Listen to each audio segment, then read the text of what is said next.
Welcome to Harry Parody. I invite you to stay while I read nonsense to you for a substantial amount of time. The drug usage in this series has not been researched and is factually inaccurate for the sake of comedy. Do not do drugs. Chapter 1. Revenge, Dursley Style. Harry sat in the second bedroom of his late cousin reflecting on his past summer. He spent the last 2 months barricaded in his house with his parents, hiding from his aunt and uncle. As soon as they found out Harry was going to Hogwarts, they tried to kill Harry's parents. Now it's the end of summer, and Harry is locked in his aunt and uncle's house with 2 other kidnapped kids who can't be more than 8 years old. The door unlocked and opened. Mrs. Dursley shoved another child in the room. "If Dudley can't be a wizard, no one can. Let us out at once, Aunt Petunia," Harry demanded. "It's been 3 days." "No," she growled. One of the other children stood up. "I'm not even a wizard!" "Me either!" another child chirped. "Dudley was perfect, and it's your fault he's dead," Mrs. Dursley shouted before slamming the door and locking it. Harry was hunkered down in his house eating dinner with his parents when his uncle, Vernon Dursley, broke a window and grabbed him. Harry was brought to their house and locked in Dudley's pale blue second bedroom. Now, Harry sits wondering if he'll ever leave this room. Hedwig had visited the day before and brought Rock to Harry. Then the white owl flew away. Harry hoped Hedwig would be safe. He couldn't return to Harry since he didn't have food to give him. He hoped Hedwig would fly home and be taken care of by Harry's parents. The walls seemed so strong and thick. The one small window had bars on it so that no one could escape. Through the bars, the windows allowed the trees outside to laugh at everyone trapped inside. Hours passed, and Harry stared outside at the peaceful breezy afternoon. The tree branches and leaves swayed in the wind, and birds chirped and sang, not noticing the crime happening beneath them. A squirrel had hopped nearby, stopping and looking at Harry for a moment before scurrying off. Harry was beginning to lose all hope when he saw a big RV drive into the driveway. Harry watched as Fred, George, and Ron came out of the vehicle. Perched on Ron's shoulder was a white owl. "It's Hedwig!" Harry exclaimed. "He must have found the Weasleys on a mission to get help!" To Harry's surprise, he saw Hermione get out of the RV as well. Ron ran to the window and pulled the bars off. He opened the window and beckoned for everyone to follow him. "Come on, let's go!" Harry took a moment to think about it. "Why are there so many gingers? And why is mud here? I'll explain everything in the RV. We need to hurry and get out of here." Harry escaped through the window with Rock and ran to the RV along with the other kidnapped children. As soon as Harry got in the RV, he was horrified of what he saw. "Ah! There are even more gingers!" "We usually don't bite," George assured. Ron went around the room introducing everyone. "This is my mum, Molly Weasley. This is my dad, Arthur Weasley. This is my oldest brother, Bill Weasley. This is my older brother, Charlie Weasley. This is my older brother, Percy Weasley. This is my older brother, Fred Weasley. This is my older brother, George Weasley. This is my younger sister, Ginny Weasley. And Mud," Ron concluded, pointing to Hermione. "Would it kill you to tell him my name?" Hermione hissed. "So this isn't your extended family?" Harry asked in disbelief. "Nope, immediate," Ron answered. Harry's jaw dropped as he finally accepted this wasn't a joke. "Why is Mud here?" "In the first week of vacation, the Weasleys sent me a letter inviting me for the summer," Hermione answered thankfully. "We love having you with us, Hermione," Mrs. Weasley said with a gentle smile. "Thank you, Mrs. Weasley." "Wait, you said my name! Harry, you know my name!" "Huh? I wasn't listening," Harry admitted. Hermione groaned.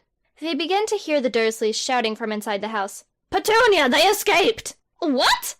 Oh, my horse face! How'd they get out?" Mrs. Dursley yelled. "Vernon, find them!" "For Dudley," Mr. Dursley announced before exiting the house with a jar of peanut butter. "Here, wizards! Here, wizards! Come get the yummy butter made from peanuts!" Mrs. Dursley was braying madly while sticking her head out of the window they had used to escape. Mr. Weasley looked away from the house and pressed a button to lock the doors of the RV. "Next stop on our family road trip is Hogwarts." As Mr. Weasley pulled out of the driveway, one of the other kidnapped children stood up. We don't go to Hogwarts." "Oh, then our next stops will be to your houses. Then Hogwarts," Mr. Weasley corrected. Soon they arrived at Hogwarts, and the Weasleys said goodbye to 4 of their children, Harry and Hermione. They walked to the door of the RV as Ginny asked her parents something. "When will I go to Hogwarts to learn magic?" Percy, Fred, George, Ron, Harry, and Hermione stopped in their tracks and looked at Ginny. Fear filled her parents' eyes as Mrs. Weasley answered her daughter's question. "You're not a wizard. You won't be going to Hogwarts." "Yes, I am," she announced. Mr. and Mrs. Weasley closed their eyes and lowered their heads in disappointment. The news affected Hermione, too. She had met Ginny the Christmas before and hoped she wouldn't start believing in magic like her 6 brothers. Mrs. Weasley hoped Ginny would break the mold, and so did Hermione. Everyone else cheered at the news. They were proud of her for believing in this nonsense just like them. "A half-giant told me I'm a wizard," she added. Hermione immediately lifted her head in anger. "Hagrid, you've done it again," she grumbled. "I guess we'll be sending 5 of our children to Hogwarts this year," Mrs. Weasley sighed. Jenny happily walked towards the group of people headed to the RV's door. "I finally get to go to Hogwarts!" she exclaimed. The redheads led the way out of the RV. They walked to the front door of Hogwarts and were stopped by a very short and somehow purple person. Dobby only needs to stop one of you, actually," the elf stammered as he stepped aside. Hermione made her way to the front of the group. "Good, because there's a certain half-giant I need to speak with." Hermione walked inside, and the short elf allowed Percy, George, and Fred into the building. As Harry attempted to enter the building, the elf moved in front of him. "Step aside, citizen. I am Harry the Great, protector of Hogwarts." "Yes, Dobby knows. That is why Dobby cannot let you enter," the elf said. Ron and Jenny stood behind Harry. "He went to Hogwarts last year. Why can't he enter now?" Ron asked. "Things have changed since last year. You'll all get hurt," the elf shouted before Ron picked him up and led Harry and Jenny through the doors. Ron entered the building and placed the elf outside, shutting the door in between them. "What did he mean when he said we'll all get hurt?" Jenny asked. Ron looked at her kindly. "Jenny, in life I've learned not to worry about things. Here, have these drugs and run along to the sorting ceremony." He handed her a small bag. Jenny took it and looked at the contents. Thanks?" She put the bag in her pocket and walked down the hall. Harry and Ron waited for Hermione and then started walking towards the cafeteria as well. "Do you reckon Mud will be back in time for the ceremony?" Harry asked. Ron looked down at the hall and didn't see Hermione. "I don't know. Depends if she finds Hagrid." They kept walking and were almost at the cafeteria when Hermione came back. She came from the opposite direction of them and passed the cafeteria on her way to Harry and Ron. "Did you find who you were looking for?" Ron asked. "No, but I will. He can't hide forever," she said with a malicious grin. Professor McGonagall walked by and noticed they weren't wearing their Hogwarts uniforms. "You're wearing lame clothes!" "We'll change after the sorting ceremony," Ron said. "Since when is that allowed? If my dress code was passed, everyone would love to wear their uniforms all the time. But Dumbledore was all, boxing uniforms would promote violence. I was like, that's the point, Beardy! He said they weren't practical, and Hagrid agreed. You'd think a half-giant would support the physical arts." Sorry, citizen?" Harry replied as he and Ron backed away. They walked into the cafeteria and sat with Gryffindor. After a while, everyone arrived and the gloomy Sorting Hat glared at Harry as he entered the room. "I'm Hat the Sorting Hat," he sighed. "Call me the Sorting Hat. I'll be sorting you throughout the 4 houses." He walked around tapping people on the head and telling them their house. In between people, he muttered Potter over and over. He got to Jenny, and as predicted, she was sorted to Gryffindor. She walked to her family and sat down. The Sorting Hat sorted the last person and promptly left the room. They waited for a long time, and Dumbledore came in to speak. As usual, he looked like he had just fallen down the stairs. "Hello, new students!" Before he could continue, Snape began to stand from his seat. "Sir, if I may?" Dumbledore stepped away from the podium. "By all means, Severus." Snape moved to the podium with his pet bat on his shoulder. "I would like to inform the staff that there is a puke-green Ford Pinto that is honking repeatedly, flashing lights, and the airbags are deployed. The travesty of a vehicle has a smashed fender and a terrible paint job. And one other thing. What was it? Ah, yes. It is parked on top of my car! There are ramps on the back of my car that the driver used to park his abomination on the roof of my personal vehicle. Who is responsible for this?" "Now, Severus," Dumbledore started, "I'm sure there's a perfectly logical—" Dumbledore paused to give a strange, unnatural, muffled cough. "Reason for someone to park on top of your car. I cannot fathom even one." Both large doors of the cafeteria swung open as a man wearing a bedsheet cape and a Burger Queen crown strolled in, waving to the students at their tables. Upon seeing this display, Hagrid choked on a chicken leg. The man strutted up the main aisle, moving his arms around like an idiot. "Do not be afraid, children, for it is I, Gilderoy Lockhart. Not to introduce your whole introduction thing, but do you mind telling us why you're late?" "Oh, I'm fashionably late, not just late. Completely different. Regardless, I'm so polite. Perhaps polite to a fault. Désolé, I'm terribly sorry to intervene in your lovely speech, but I had forgotten my crown in my glorious palace of a vehicle." The taped-on faux feathers, fur, and trailing boas fluttered behind him. "It is just so difficile to retrieve something from your car whilst it is parked on top of an inferior hunk of junk." Snape's eyes filled with malice as he rose his arm and pointed at Lockhart. "You, Severus, why don't we allow Gilderoy to explain why he did it? Dumbledore suggested calmly. Yes, Snape nodded. Why did you park your car on top of mine? Lockhart gasped and touched his heart. Well, where else was I supposed to park it? On the ground like an animal? The bat on Snape's shoulder became enraged and began to flap his wings threateningly. Now, Snape said to his pet, Darthwing, we're better than that. You can't park your car on top of somebody else's car, Hagrid said. But of course I can. I've been doing it for years. You should be glad, Lockhart exclaimed. I covered your pitiful Dodge Viper. Such a sad, dark color. Did you choose black so you wouldn't have to clean it? You're one to talk, Snape challenged. Your car is so dirty that someone wrote, wash me on the back windshield. Oh, you poor unenlightened person. It says watch me. There was a short moment of eye rolls and head shaking before Snape moved on from the extreme rudeness of the matter. My insurance will never cover this. Lockhart chuckled. Oh, I know. I lost my insurance years ago. Pesky little details. Morning commutes can be so interesting when you're a Grastarian. Students looked to one another in confusion. Aw, come on now. It's a simple word. Surely you know it. No? Well, as the teacher of Hogwarts, I'll teach you. The professors all began speaking over one another as they expressed their displeasure at his insinuation. A Grastarian only parks and drives on grass or anything else that isn't pavement. My magnificent tires have not ever, even once touched pavement. I drive on grass and other cars only. And ramps. Professor Sprout finally managed to be heard. You're not the only one around here who teaches. Besides, this is your first day. Lockhart may have heard her, but he didn't act like it. I'm quite optimistic that your insurance will help you out since this is your first accident. Right, Severus? This is your first accident, isn't it? Accident? You drove onto my car! This is no accident! That's car homicide if I've ever heard it, Hagrid offered. I didn't tell you where to park, Severus. Wrong place, wrong time. Can anyone truly be put to blame? Yes, you can! You parked on my car! This is such a strange situation that no insurance company would cover it. A man wearing a sharp suit fell into the cafeteria. We'll cover it! We know a thing or two because we've seen a thing or two! Bum-ba-dum-bum-bum-bum-bum. Let's find a way to compromise, Dumbledore instructed, ignoring the unknown visitor. We can't have vehicles parked on top of other vehicles, especially when the other vehicle is a treasured Cadillac. I can't park it— Yeah, we know. You can't park it on the ground. I have an idea, Dumbledore announced. We could make an elevated platform for your car. Lockhart tilted his head from side to side, mulling over the proposition.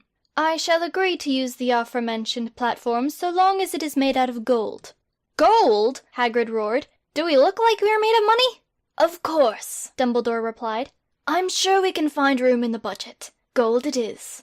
It was quite obvious that the plan was to paint the platform yellow. Dumbledore's smirks and winks gave it away, yet Lockhart failed to decipher the meaning being anything other than, dang, let's get this dude some gold. Content with the arrangement, Lockhart glided to his seat at the staff table and sat down with the rest of the professors, all of whom he had very much ruffled feathers. They huffed at his presence, and Dumbledore continued his speech. Our students last year were troubled at best, and I sincerely hope this year will be better.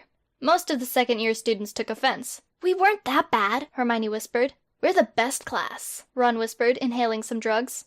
Yeah, I demand they take me out of this unfair grouping, Harry whispered as he made a sitting superhero pose.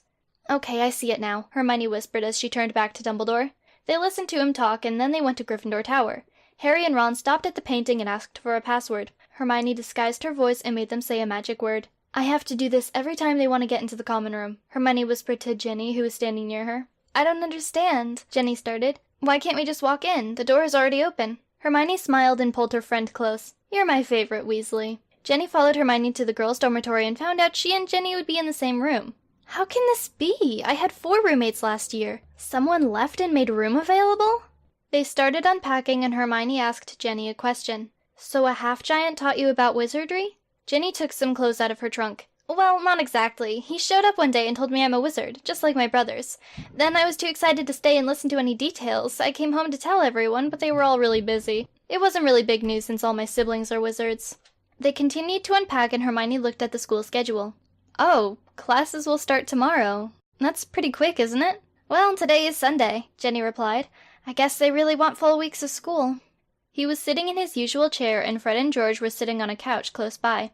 "What are you two doing here?" Hermione asked. "It's the Gryffindor common room, not the Hermione common room," Ron teased. "We've come to see Jenny and ask how she's doing," Fred answered.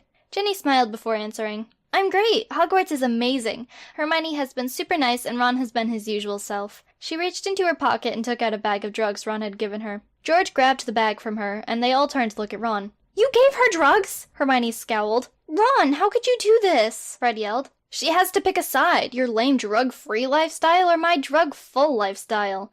Your Weasleys no wheezes or my drug revolution. What do you choose, Jenny?" She glanced at everyone staring at her. Hermione interrupted her. "She can't make that decision. She's barely 11 years old. Drugs are horrible, and she will not join your death cult." Hermione and Jenny returned to the girls' dormitories while Fred and George went back to the boys' dormitories. Ron remained in the common room alone. Chapter 2. Ron Down.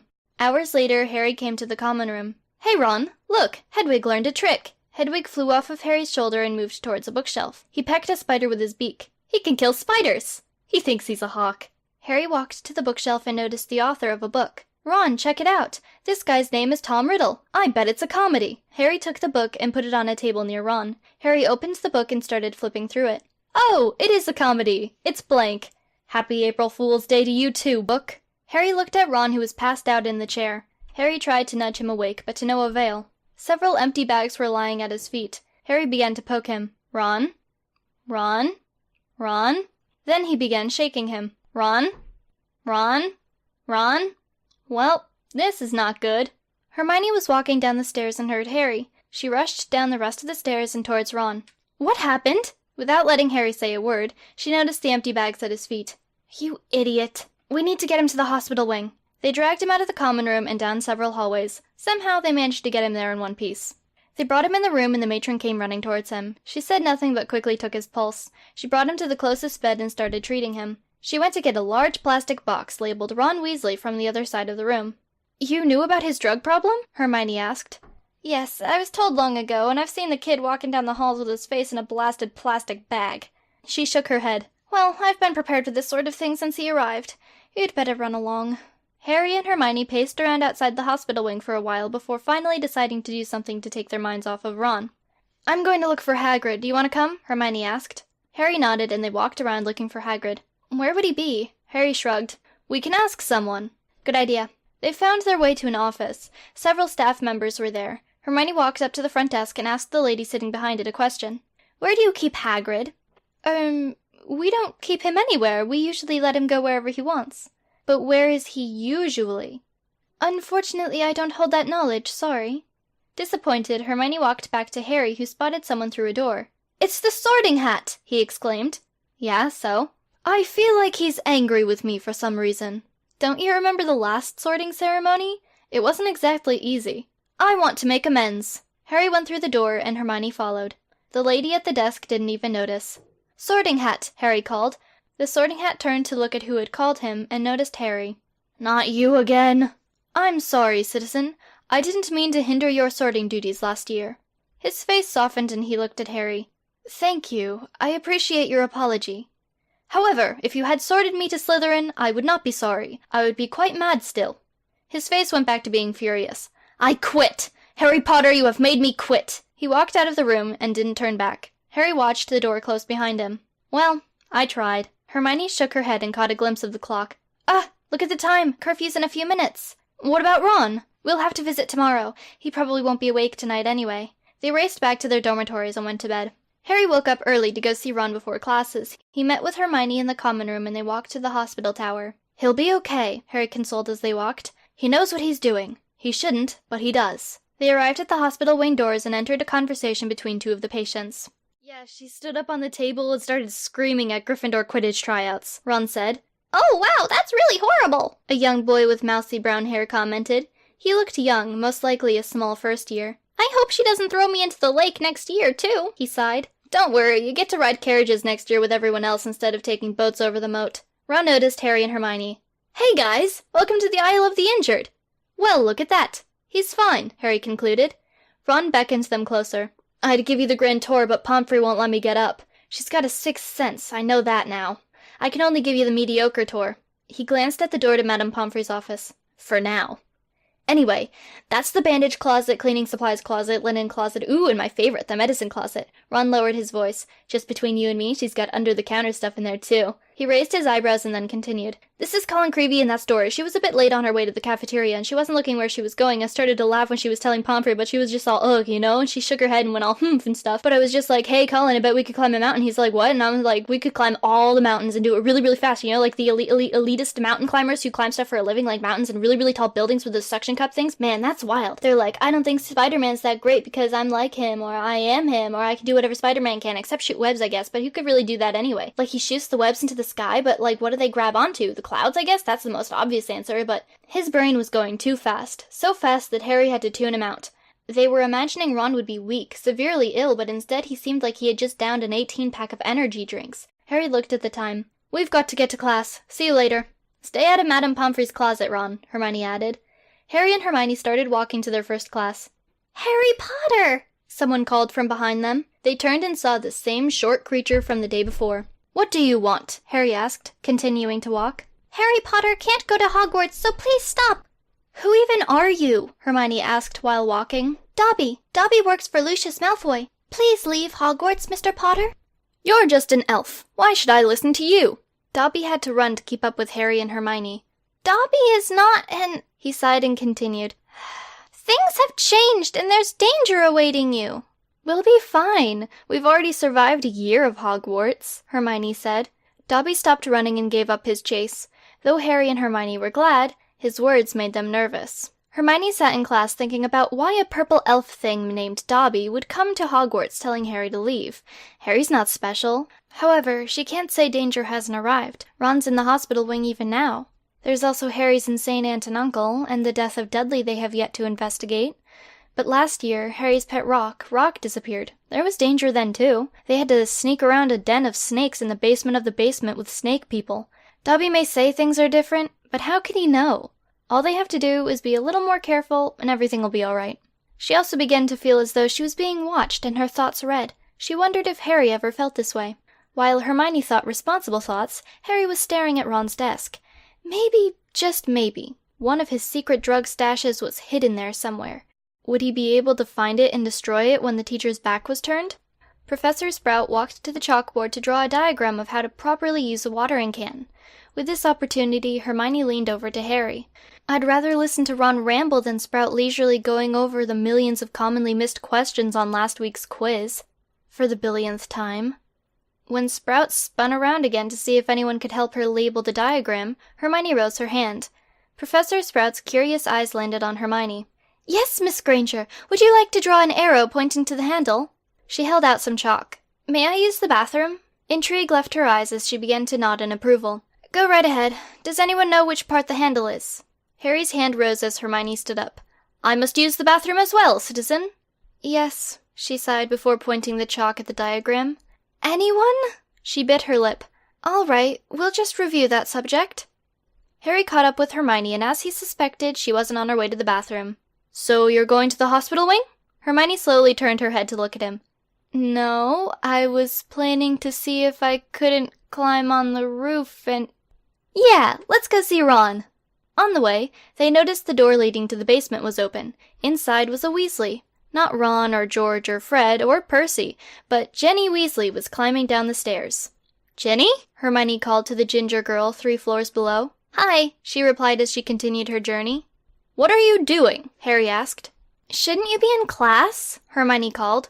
Shouldn't you? She replied with a smirk they couldn't see but were positive of its existence. We're older, Hermione justified. Jenny was clearly not impressed with Hermione's plea. By a whole year, too. I'm on my way to wrestle a snake. Cool, Harry commented. Whose side are you on? Hermione snapped. What? I think it's cool. You'd think it's cool, too, if you weren't pretending to be a perfect little Mary Sue for Mrs. Weasley. She looked back at the stairs. Ginny, why don't you come with us to visit Ron? Jenny finally stopped moving. She looked longingly towards the bottom of the spiral staircase and then back up towards Harry and Hermione. Fine. They arrived at the hospital wing and saw Ron in his bed sitting crisscross on top of the sheets. He gave them a wild-eyed expression as they entered the room. She won't let me leave, he complained. Madame Pomfrey? Hermione blinked. I want out!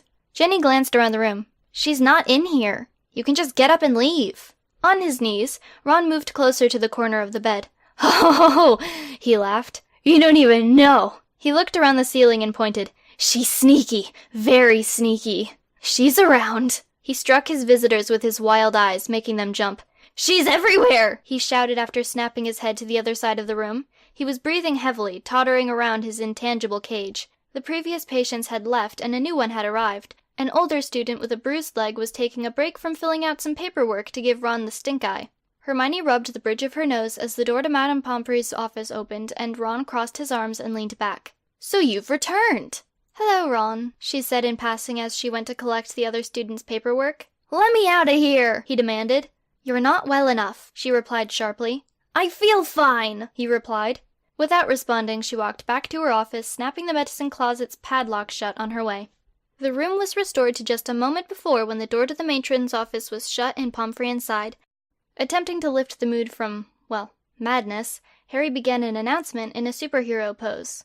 "Hedwig has a bunch of tricks to show you." Hermione curiously turned to him. "You can train an owl to do tricks." "We've taught them to deliver mail. Tricks aren't really far off." A minute later, Hedwig flew in the room carrying a letter in his beak. Harry took the letter and read it. "Ah, he just learned another one." Hermione looked suspiciously at Harry. "Doesn't someone have to teach him these tricks? Most birds don't come with convenient lists on what tricks they can do." "Don't underestimate my owl. He's a special bird who can do many things." Hedwig landed on Ginny's shoulder to her delight. Hermione grabbed the letter from him and began reading it. Harry tried to get it back, but Hermione kept it away as she read it. "Dear Harry, you found a very intelligent owl. Thank you for letting me train it. Hagrid," she read. "Hagrid? You've been speaking with Hagrid? Hagrid's been training Hedwig?" Harry refused to open his mouth as he tried to grasp the letter. "Where are you harboring him?" Hermione shouted. "Hagrid lives in that cute little wooden cabin." Madame Pomfrey had reappeared. "Thank you. He may be visiting you soon," Hermione smiled. As she started off in the direction of the main doors, they opened and Madame Pomfrey rushed over to help someone who had just come in with an injured leg. Hermione continued on her way while the matron muttered to herself, "That McGonagall is going to get someone killed." "Fine, Pomfrey! You win!" Ron bellowed. "I'll be more careful! Is that what you want?" Madame Pomfrey smiled. "I do believe that would prevent future visits here." Defeated, Ron laid down on his back and stared at the arched ceiling. "When can I leave this cursed place?" "Soon," she answered. "Mud, where are you going?" Harry asked as he and Ginny entered the hallway. "Ginny, you should get to class," Hermione directed from down the hall. "I have something I need to take care of." Disgruntled, Ginny turned away. Oddly enough, at a right-angled fork in the road, she looked back, showing a mischievous grin before turning left and trotting down a different corridor. Harry knew this task of Hermione's couldn't be good. "Mud, what do you need to take care of?" "I need to kill your friend." Harry was right. Hagrid didn't get Ron to start doing drugs. "I don't care. He's telling everyone they're wizards, and I need to stop it. I have a lot of anger and frustration that I want to get rid of." Harry tried to stop her, but soon enough she found the wooden cabin. "Mud, I'm warning you. As protector of Hogwarts, I will not let you commit this crime. And when your magic spell fails, you'll blame Hagrid too, for lying to you." Hermione knocked on the door impatiently. "Hagrid!" Hagrid opened the old wooden door and gave a friendly smile.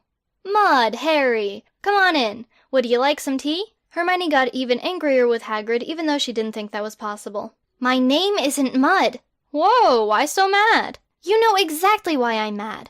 Harry stood behind Hermione, ready to pull her back if he needed to. "Because I give children dreams about becoming wizards?" "Hagrid, you know what you're doing. Don't mess with me." Hagrid started to laugh. "Don't tell me you'll attack." "I will." "I'm 7 feet tall, and you're a 12-year-old girl. I'm sorry, but I'm not worried about me safety."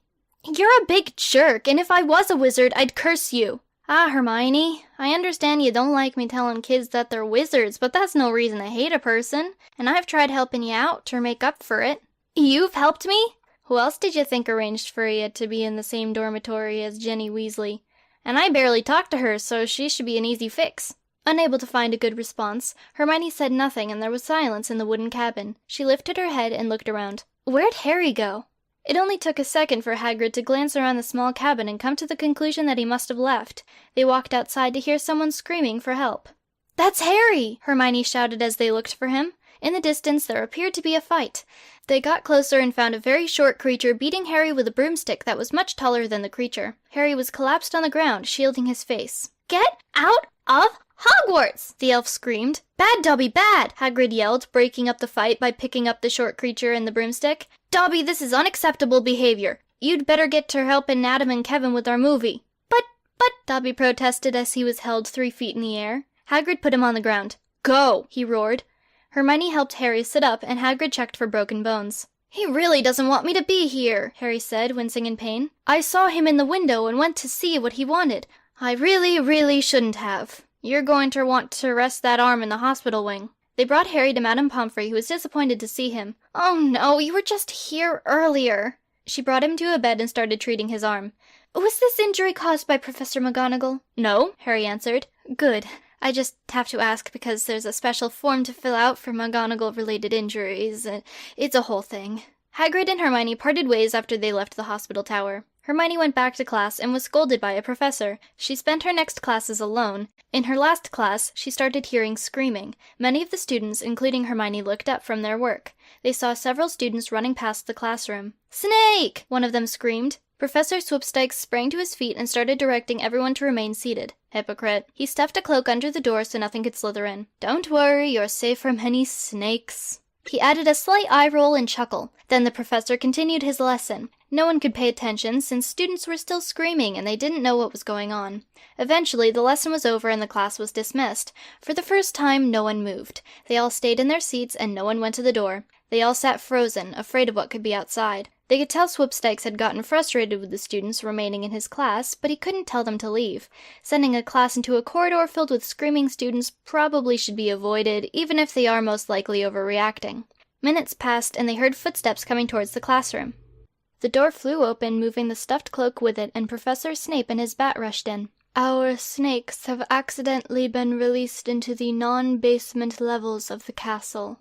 Even with this news, his monotone didn't slip. The class gasped, and Hermione wondered how it was possible. She'd been to Slytherin, and the snakes were kept in secure glass habitats in the basement under the basement behind a secret entrance, not to mention all of the long hallways. The professor of the class looked worried, perhaps realizing this was actually serious.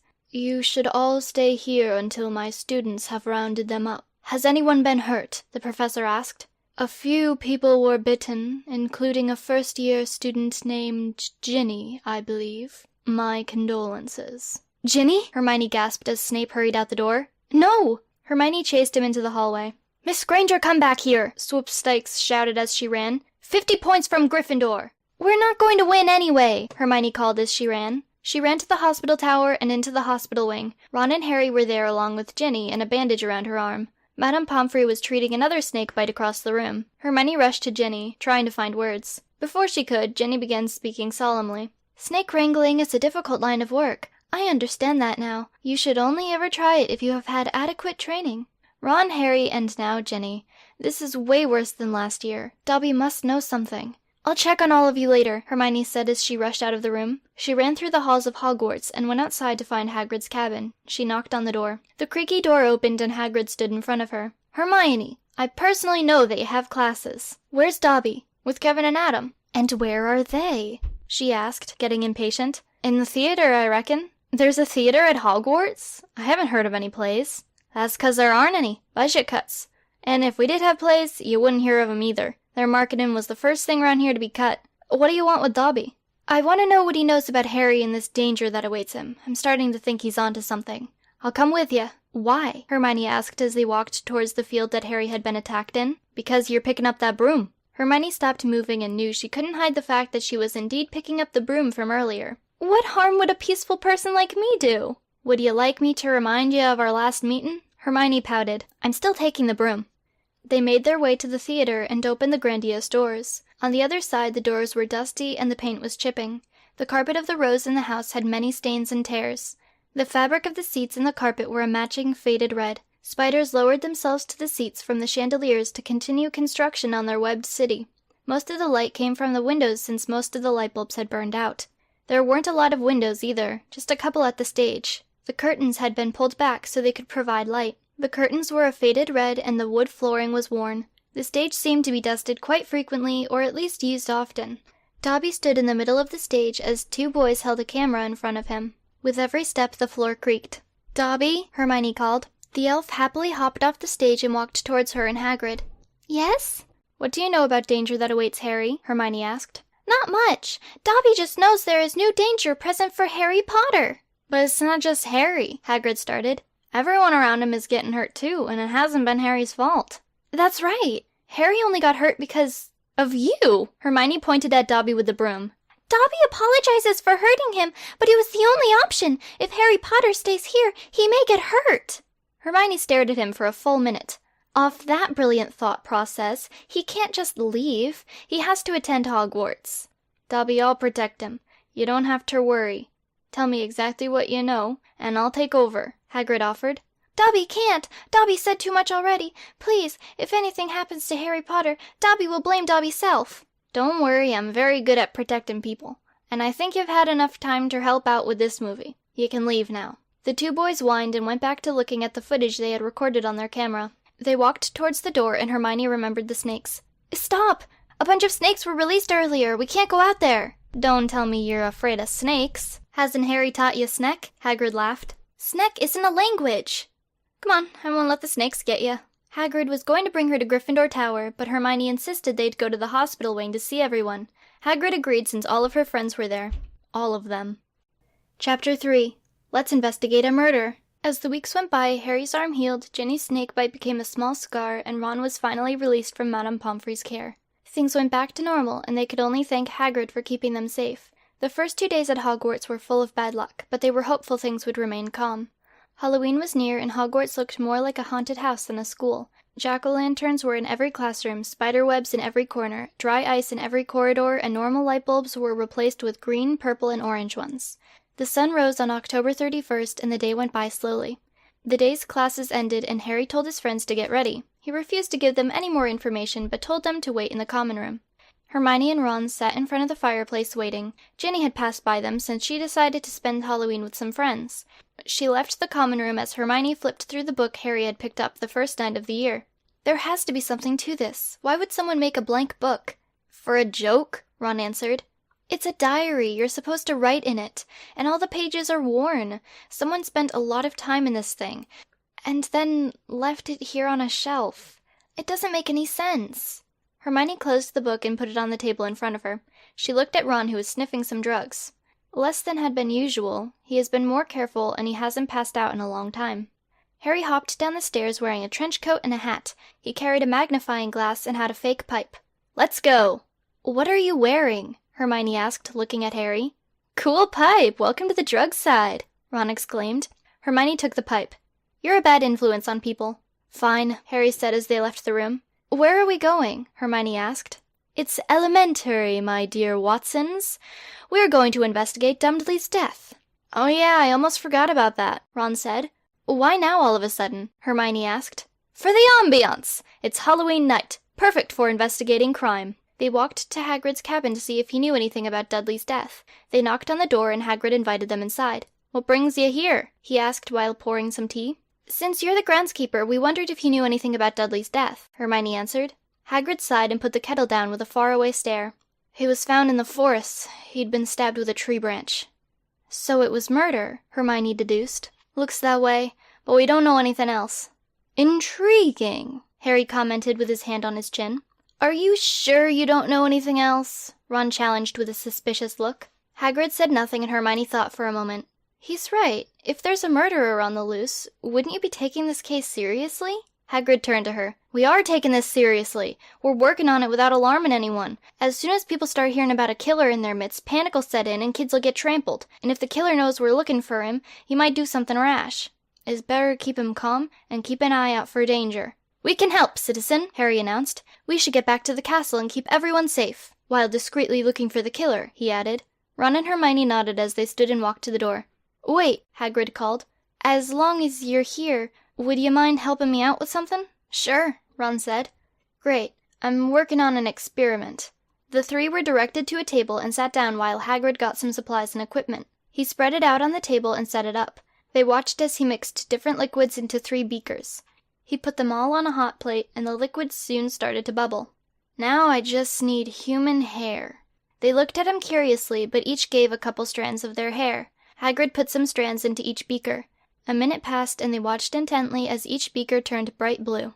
"Did it work?" Hermione asked. Hagrid was silent for a moment. Yeah, it did. Thank you for your time. He began collecting some of the equipment as Ron, Harry, and Hermione excused themselves and walked to the door. Be careful out there, Hagrid said as he stood up from the table.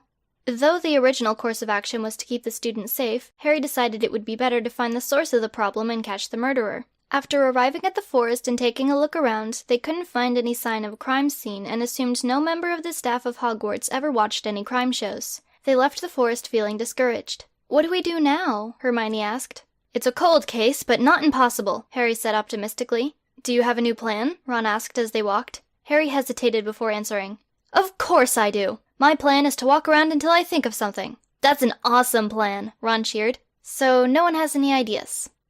Great, Hermione sighed. Don't be such a Pepsi-mist, Harry scolded. Don't you mean pessimist? Hermione asked. Gesundheit, Ron said with a big grin. Harry laughed. You have a funny sneeze, Mud. Ron, Hermione grumbled.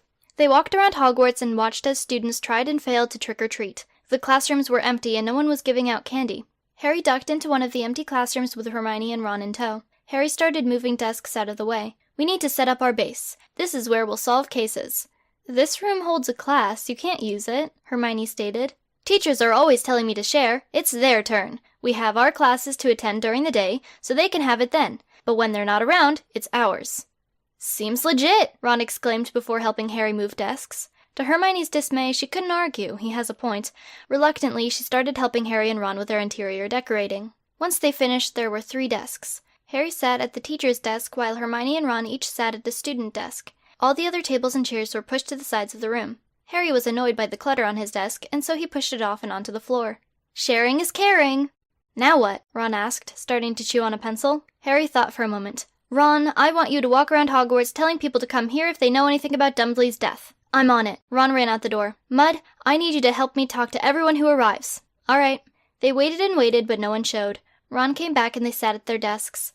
Harry was frustrated. It's the missing pet flyers all over again. He took a container of paper clips and started connecting them in a chain.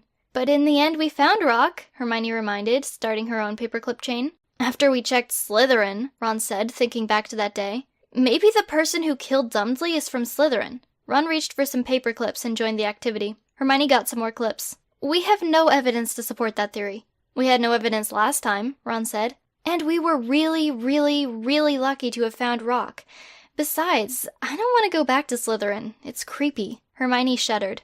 It's creepy because of the crime, Ron asserted. Right, Harry? You know all about crime. Harry's blank stare ended and he looked at Ron and Hermione. Maybe he died of spontaneous combustion. Then there wouldn't be a murderer. Hermione kept working on her paperclip chain. But he was stabbed. Maybe the stabbing caused him to explode, Ron suggested. Then we wouldn't know he was stabbed, Hermione said. Unless Dumbledore saw it happen. Or maybe, Ron's eyes widened, Dumbledore is the killer. Why would Dumbledore kill one of his students? Hermione asked. He's Dudley, Harry answered. Everyone has a reason to want him dead. In that case, it could just as easily have been Hagrid, Hermione said, reaching for more paperclips. Harry and Ron gasped. Ron dropped his paperclip chain and launched it out of his chair. Hagrid would never kill anyone! I know, I'm just saying your logic is faulty. Ron cautiously sat back down and continued to work on his chain. They kept waiting and taking more paperclips. Every now and then they connected what they had. The main chain had paperclips of many sizes and colors. It became very long. They said nothing, but each crafted different theories of how and why Dudley was killed. Soon they heard someone scream. The 3 dropped everything and ran outside the classroom. They tried to find the source of the scream and located several people staring at the side of the corridor. There was writing on the wall, and they each silently read the 2 sentences. The Chamber of Secrets has been opened. Enemies of the air, beware. Harry stared at the writing. Is there a Chamber of Secrets? I've never heard of one, Ron answered. Who would their enemies be? Hermione asked. Hagrid came rushing down the hall and read the writing. Harry looked up at him. Is Hogwarts keeping a deep, dark secret about a Chamber of Secrets? Not this time. I have no idea what this means. Don't worry, it's probably just a joke. They went to bed that night, confused and hopeful that this was just a prank to scare people. It was Halloween, after all. The next day, they finished classes and went to the common room. Harry was laying on the couch and staring at the ceiling. Ron was poking the fire with a stick, Ginny was reading, and Hermione kept trying to figure out Tom Riddle's diary. Hermione closed the book and looked at it on all sides. She sighed and closed her eyes. When she opened them, she looked around the room, and her eyes landed on Ginny. What book are you reading? Ginny looked up from her book. I honestly don't know. The person who gave it to me must have smudged a lot of ink with water. I can't even tell you who the characters are or the names of anything at all. It had to have been on purpose. Weird. What's it about? Orphan boy goes to wizard school? Hermione looked back at the diary. What could the secret be? She groaned. Harry looked at Hermione upside down. Mud, you still haven't figured it out? No? You have? Of course I have. It's easy. Hermione held the book out to him. What is it? Harry pushed the book back to Hermione. Have you tried smelling the pages? Hermione looked confused, but opened the book to one of the first pages. She brought the book to her nose and smelled the page. Is that lemon? Yes, it is, Mud. Invisible ink. Ron, make a torch and help Mud heat the pages. It will reveal writing. Ron lit a piece of wood on fire as Hermione put the diary on the table. Ron brought the torch to the first page of the book. Ginny closed her own book wearily. This seems like a bad idea. Ron shook his head. It's just some fire that's kind of close to a flammable book that's on top of a wooden table. Ginny went across the room and got a fire extinguisher. She brought it back to the table and aimed it at the book. She knelt next to it and watched the diary. In the worst case scenario, I'm ready. As the page got warmer, words started appearing. Hermione started reading the page. This is just a recipe for bouillabaisse. Do you have a cold? Harry asked. I'm not sneezing! Why would there be a recipe written in invisible ink? Ron asked. Duh, Harry said loudly. To throw us off. He wants us to think this is just a cookbook. Then we won't uncover the rest of the secrets. Try one of the middle pages. They flipped to the middle of the book and started adding heat. They impatiently waited for the page to become legible. Ron pulled the torch away and they began reading, hopeful expressions fading. Ginny backed away from the table and sat down in front of her chair. It's just another recipe. Harry sat up. He's good. Try the last page. They flipped to the very last page of the diary and applied the heat of the torch. This time only one word appeared. Gotcha. They silently stared at the word. Indeed he did. Happy April Fool's Day to you too, Tom Riddle, Harry said solemnly. That's it? Hermione shouted. Why would anyone do something like that? To celebrate the holiday, Ron said, starting to chuckle. Ginny started to laugh a little too, but Hermione didn't find this amusing. Come on, Mud, learn to live a little, Harry laughed. Hermione stayed quiet for a minute. I wonder where this Tom Riddle is. I'd like to meet him too, Harry said. Maybe Hagrid knows, Ron suggested. He knows all the students at Hogwarts. He knows everything. The four of them stood up and left the common room. They walked out of Gryffindor Tower and down the long hallways. Harry and Ron were ahead of Hermione and Ginny by quite a bit. I thought Hogwarts would teach us magic. We haven't learned any yet, Ginny sighed. Unfortunately, no. Hogwarts doesn't teach magic. But it's okay, not being a wizard is fun too. I'm not a wizard, Hermione consoled. Then why are wizards sent here? Because there are mean liars in this world. Mean, tall liars. They got outside and walked to Hagrid's cabin. They knocked on the door, but Hagrid didn't answer. They waited a moment, but no one came to the door. He must not be home, Ron said as he looked around.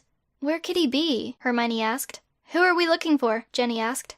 A half-giant named Hagrid, Harry explained. He's the one who told us that we're wizards. Ginny nodded and they walked around looking for Hagrid. He's a gamekeeper. What does that job entail? Hermione asked. He brought the big Christmas tree into the cafeteria, Harry remembered. I'm pretty sure he did that for fun, Ron said. They circled the castle looking for the tall man.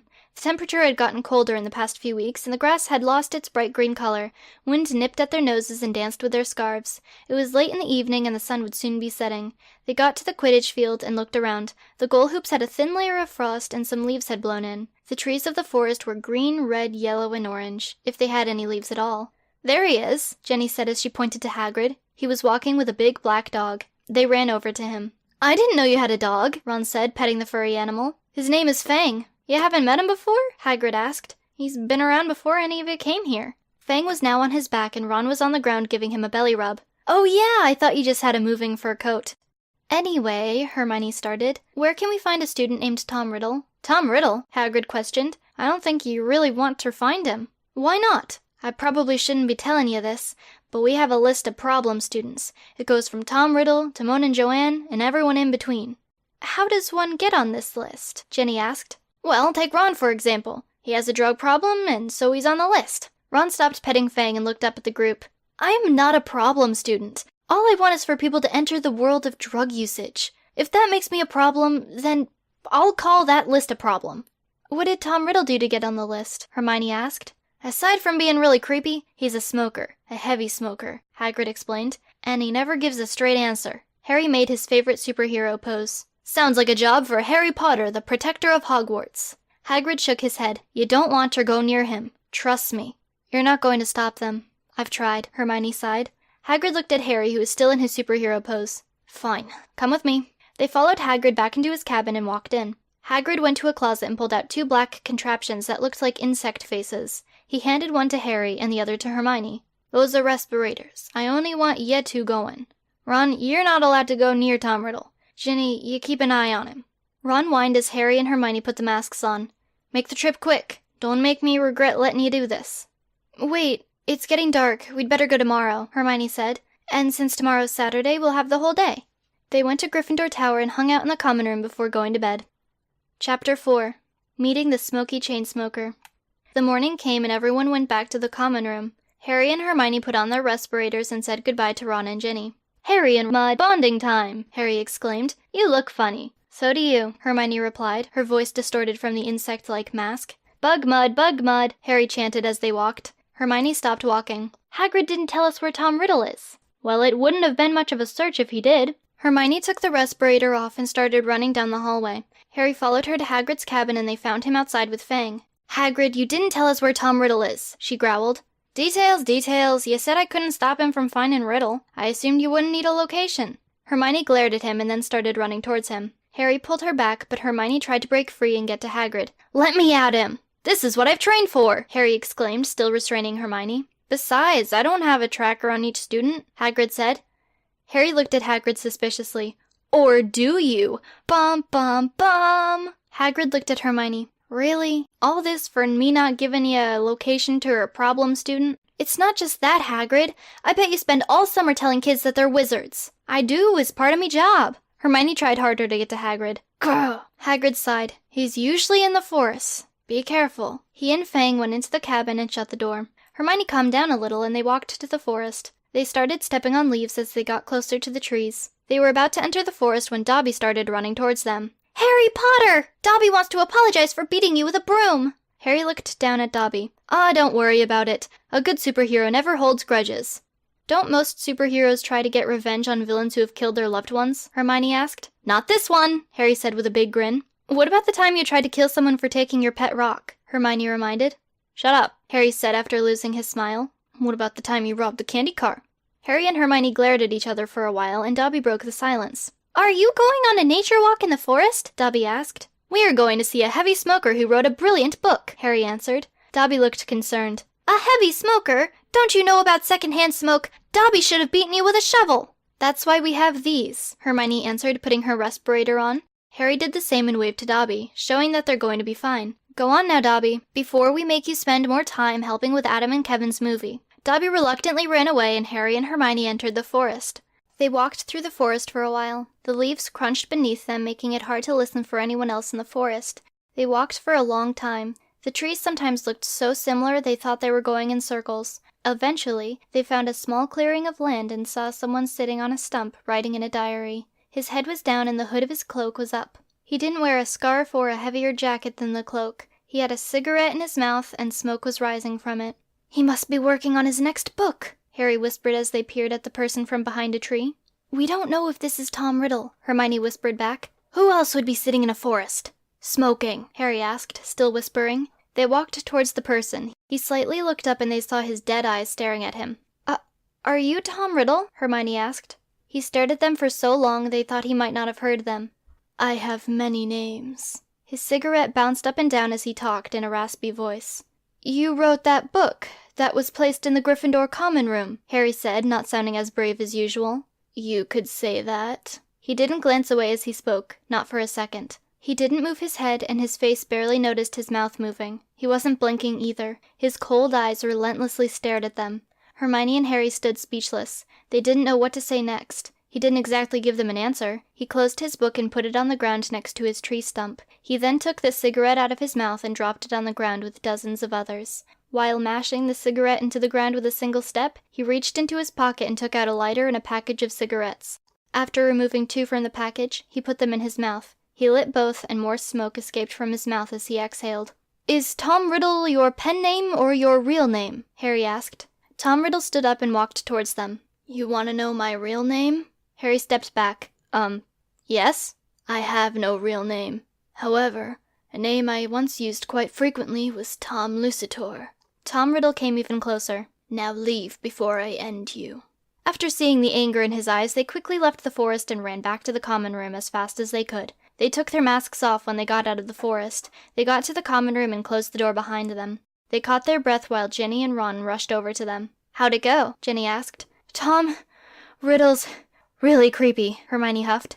"And scary," Harry added. "I keep hearing about thefts around the castle. I bet he is responsible for them." Hermione's unconvinced stare didn't seem to agree with Harry's suspicion. "Was it everything you hoped it would be?" "No," Hermione said bluntly. Ginny crinkled her nose. "Your clothes smell like cigarettes." "We'd better clean them," Hermione said as she looked down at her clothes. Ron laughed. "That's not gonna get the smell out. You're gonna have to burn them. That's why I don't smoke drugs. Amateurs." They got cleaned up and then burned their clothes in the common room's fireplace. As the months passed, they tried to forget about Tom Riddle. Harry, Hermione, and Ron sat in the common room working on some homework. It was the last homework assignment before Christmas break. Ron was having trouble with his work. He kept erasing his writing and eventually put his pencil down. "That's enough of that!" He threw the paper into the fireplace. It turned black as the fire consumed it and quickly turned to ash. "I've finished!" Harry exclaimed. "I named 27 ways to make wands safer." Hermione crumpled her paper and tossed it into the fire. "They don't grade us, remember?" "I still want to learn," Harry said, posing as a superhero. "Why bother?" Ron asked. "I don't think Lockhart knows any ways to make wands safer. You've seen him, can't come to class without a black eye." "Poor teaching citizen," Harry sighed. "I must do something. It is my duty to protect the people of Hogwarts." Hermione looked at him sideways. "But Lockhart's,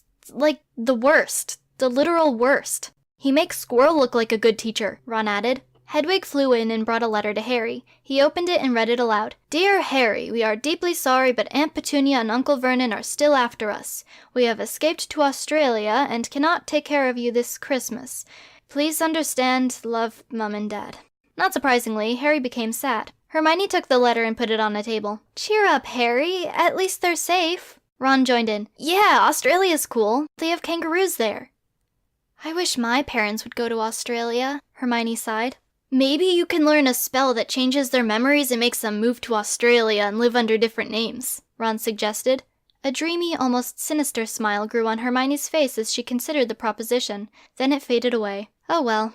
Another unfamiliar owl came in and gave a letter to Ron. He took the paper and unfolded it. He stared at the words until Hermione lost her patience and took the letter to read it for him. "Dear Ron, I'm inviting you and your friends home this Christmas if they plan on staying at Hogwarts. I hope to see you soon, Ron. With love, Mum." "Oh, cool!" Hermione exclaimed. "Harry, you're going to love Ron's family." Ron groaned. "But I don't want to go home. They're always stealing my drugs. It's almost impossible to create a good stash." Hermione gave him the letter. "Come on, Ron. Your family is super nice."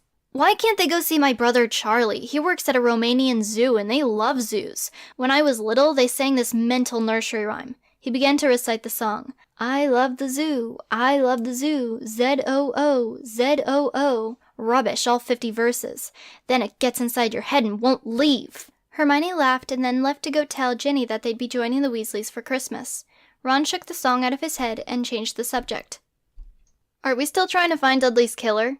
"Oh yeah," Harry exclaimed. "We need to get those points for Gryffindor." "I wonder who would know anything about a murder in the forest." "Someone who spends a lot of time in the forest," Ron suggested. "Someone like Tom Riddle." "You're right. He would definitely know something about it. But Mud would never let us go back there." "Don't worry about her. I have a plan. Go get the 2 respirators. Meet me at the forest." Harry left to get the masks, and Ron waited for Hermione. Ginny and Hermione came down the stairs. Ginny began to browse through the many shelves of books, while Ron stood up and made his way across the room. "Hermione, this book smells like bubblegum." "What?" She wasn't given a reply, as not a second later, Ron shoved the book in her face. Almost instantly, she collapsed on the ground. Ginny spun around and located the source of the thud she had heard. "Hermione!" "Oh no!" Hermione collapsed for a reason completely unrelated to this book. "What did you do?" Ginny asked accusingly. Without an answer, she looked back to the heap on the floor. "Should we take her to Madame Pomfrey?" "Nah, she'll be fine. All the schoolwork she does put her right out. You stay here, I've gotta go." Ron ran outside and met up with Harry. They put the masks on and searched for Tom Riddle. They looked around for a long time and finally found the spot they were in before. This time there was snow on the ground, and most trees had no leaves. Tom Riddle sat on the stump with 3 cigarettes in his mouth. Dozens of cigarettes were on the ground around the stump. "Hello, Mr. Riddle, citizen!" Tom Riddle looked up at them with hate. "Do you know anything about a murder in this forest?" Ron asked. "Many murders occur in forests. For example, no one is here in this forest except us. If I were to kill you, your screams wouldn't be heard." Harry and Ron stood terrified of Tom Riddle. Harry told himself he must be brave. "I demand you give us clear answers, citizen." He looked at Harry, and the corners of his mouth turned up into a smirk. "I was told long ago to never give straight answers, and if I am questioned, I have been asked to take care of those curious. I have never hesitated to do so. I believe the last time we met, I told you to leave before I ended you and your friend.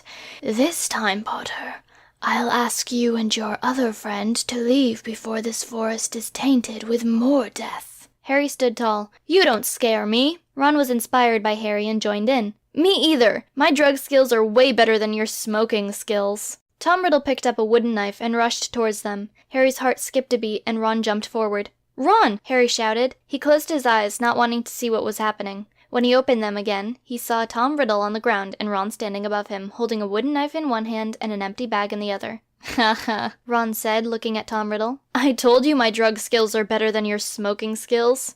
And your knife-fighting skills." Ron dropped the wooden knife on the ground. "Now what? Is he dead?" "Of course not. I'm a drug enthusiast, not a killer," Ron answered as he picked up a small tree branch. "Look, I found a wand." "Wow, now we both have wands, except that mine's at my house. I couldn't grab anything while Uncle Vernon kidnapped me." Harry looked at Tom Riddle. "We should probably leave. He'll be really mad when he wakes up." Harry watched as the flames of the cigarettes were extinguished in the snow. They started walking back to the castle. "How do you get Mud to let us come here?" "Oh, I drugged her." "What? Wait, so she'll be high?" Harry asked. "Yep. We'd better hurry to see what she'll be like. I bet she'll be hilarious." They rushed back to the common room. Hermione was awake and very angry. "Ron!" "Uh-oh," Ron said as he watched Hermione unsteadily walk towards him.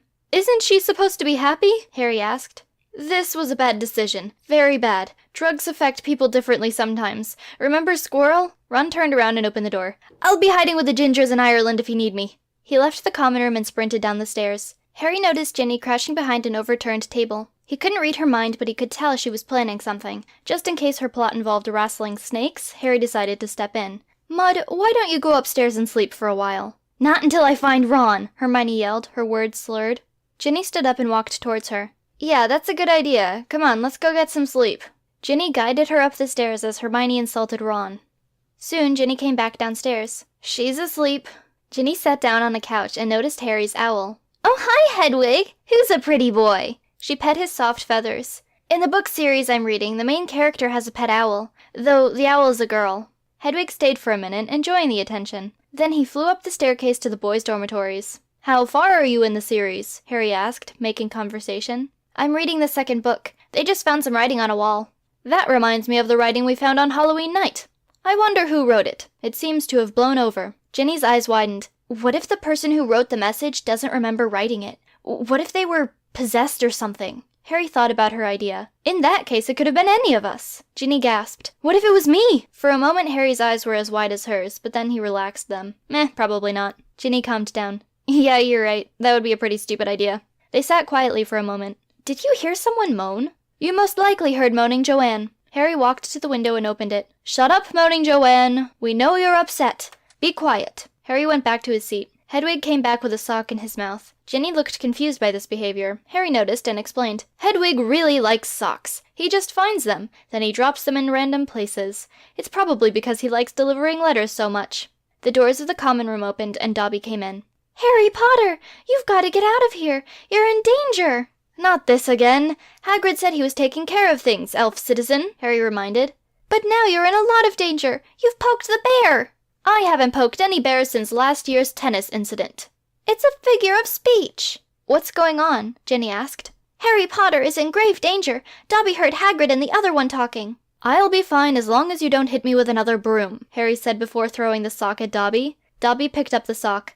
"Dobby is free! Thank you, Harry Potter! Dobby will make sure to keep you extra safe now, even if that means beating you with a shovel." Harry groaned. "Dobby's going to get you a train ticket back home and a bodyguard, and Dobby is going to go to the orange store and buy a sledgehammer." Dobby hurried out of the room. Ron didn't come back until late in the night. He snuck in the dormitory and got changed, waking Harry. "So you didn't go to Ireland?" he whispered. "Hagrid stopped me before I could cross the moat. So I just chilled at his house for a while. He has a lot of pets." "You can't hide from Mud forever." "I know, I just need to hide long enough for her to stop being mad at me." "I don't think time will stop her from being mad."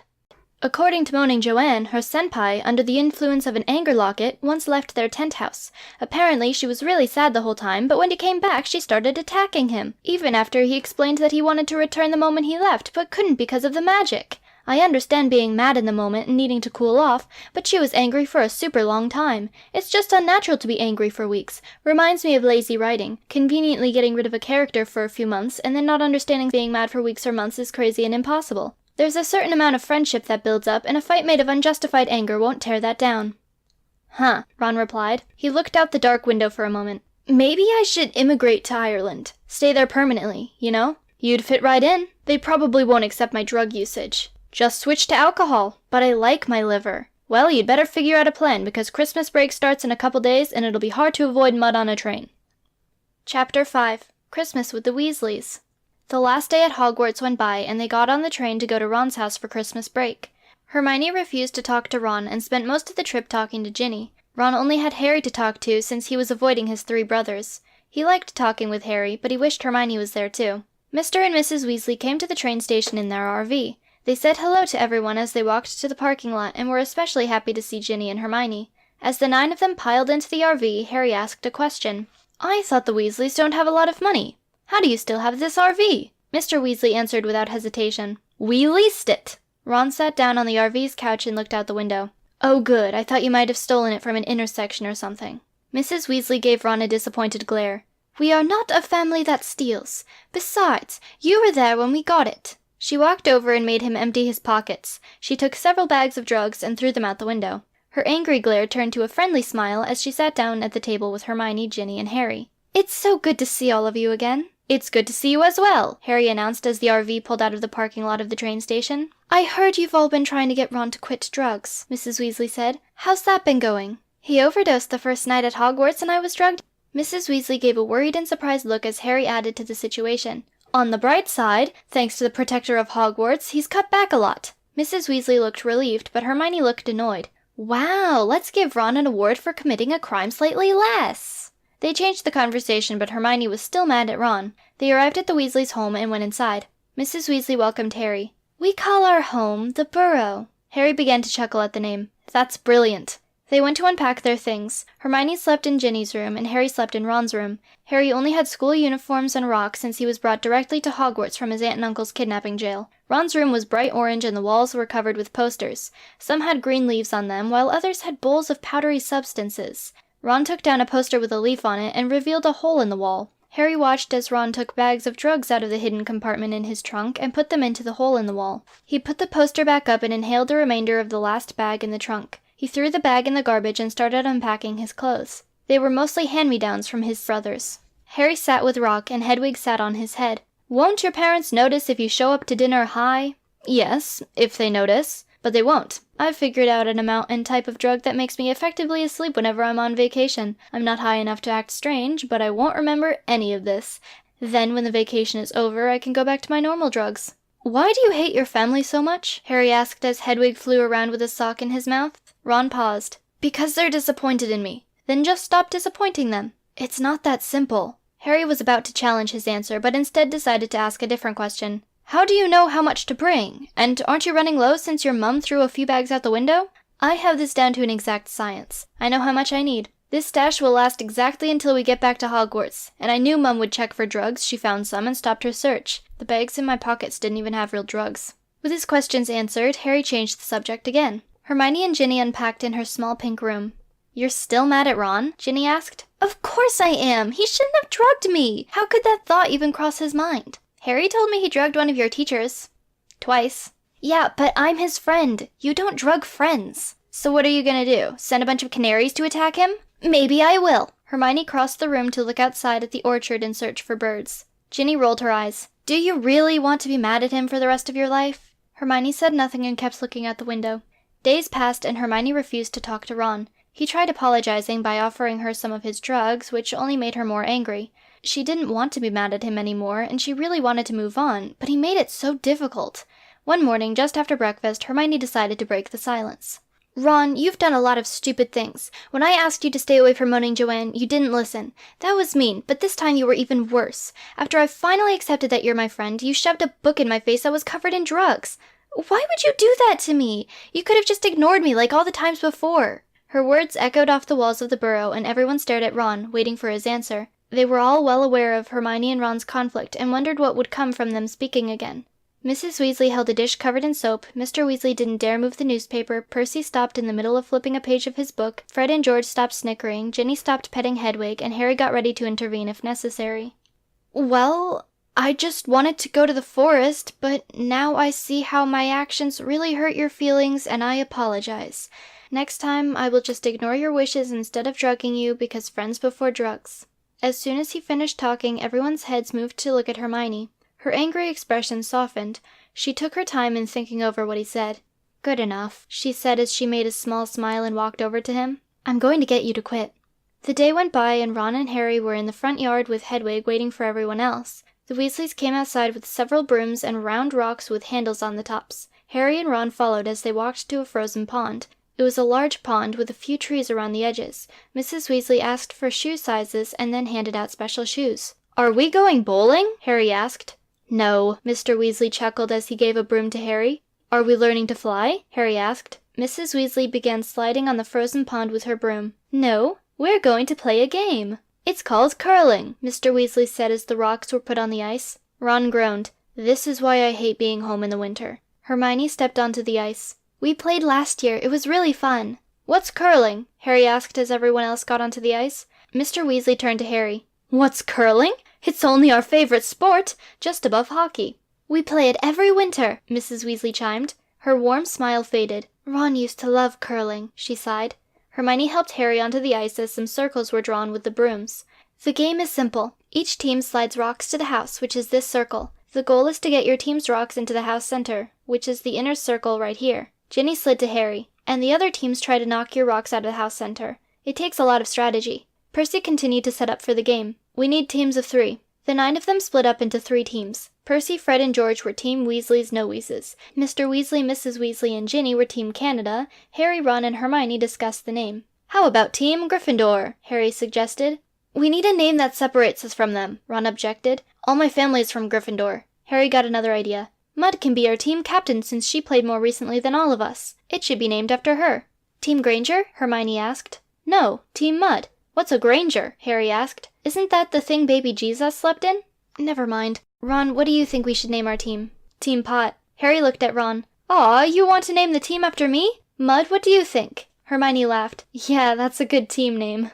"It's a better name than the boring Gryffindor Quidditch team," Harry said. "I forgot all about Squid Ditch," Hermione reminisced. "Oh yeah, me too," Harry said. "I never go to practice or any matches.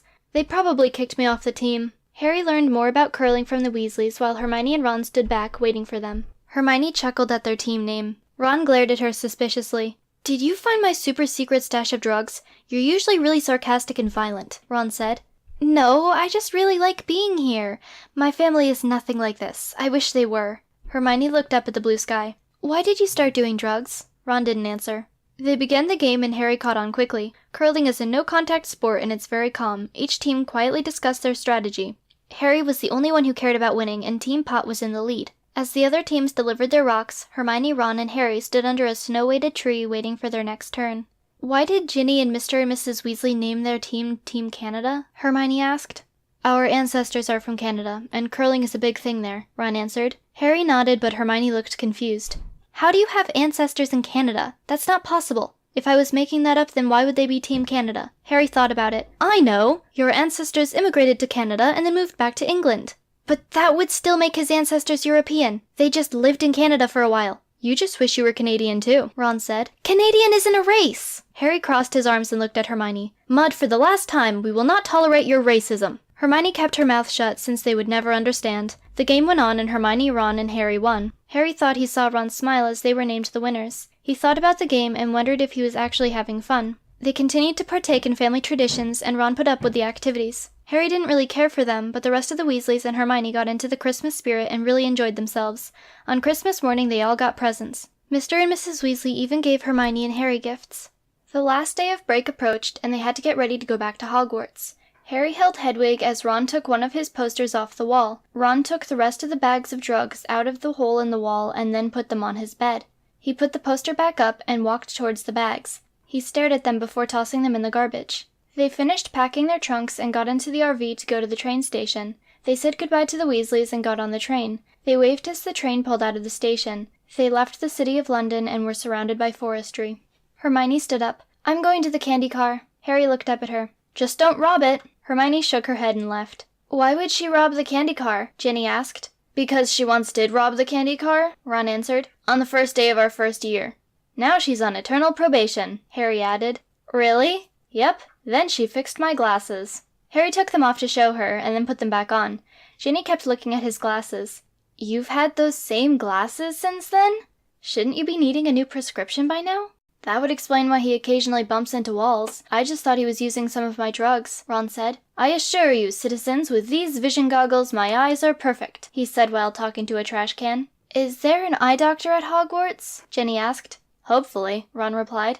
They all thought to themselves and waited for Hermione. She returned with some chocolate for everyone and started to hand it out.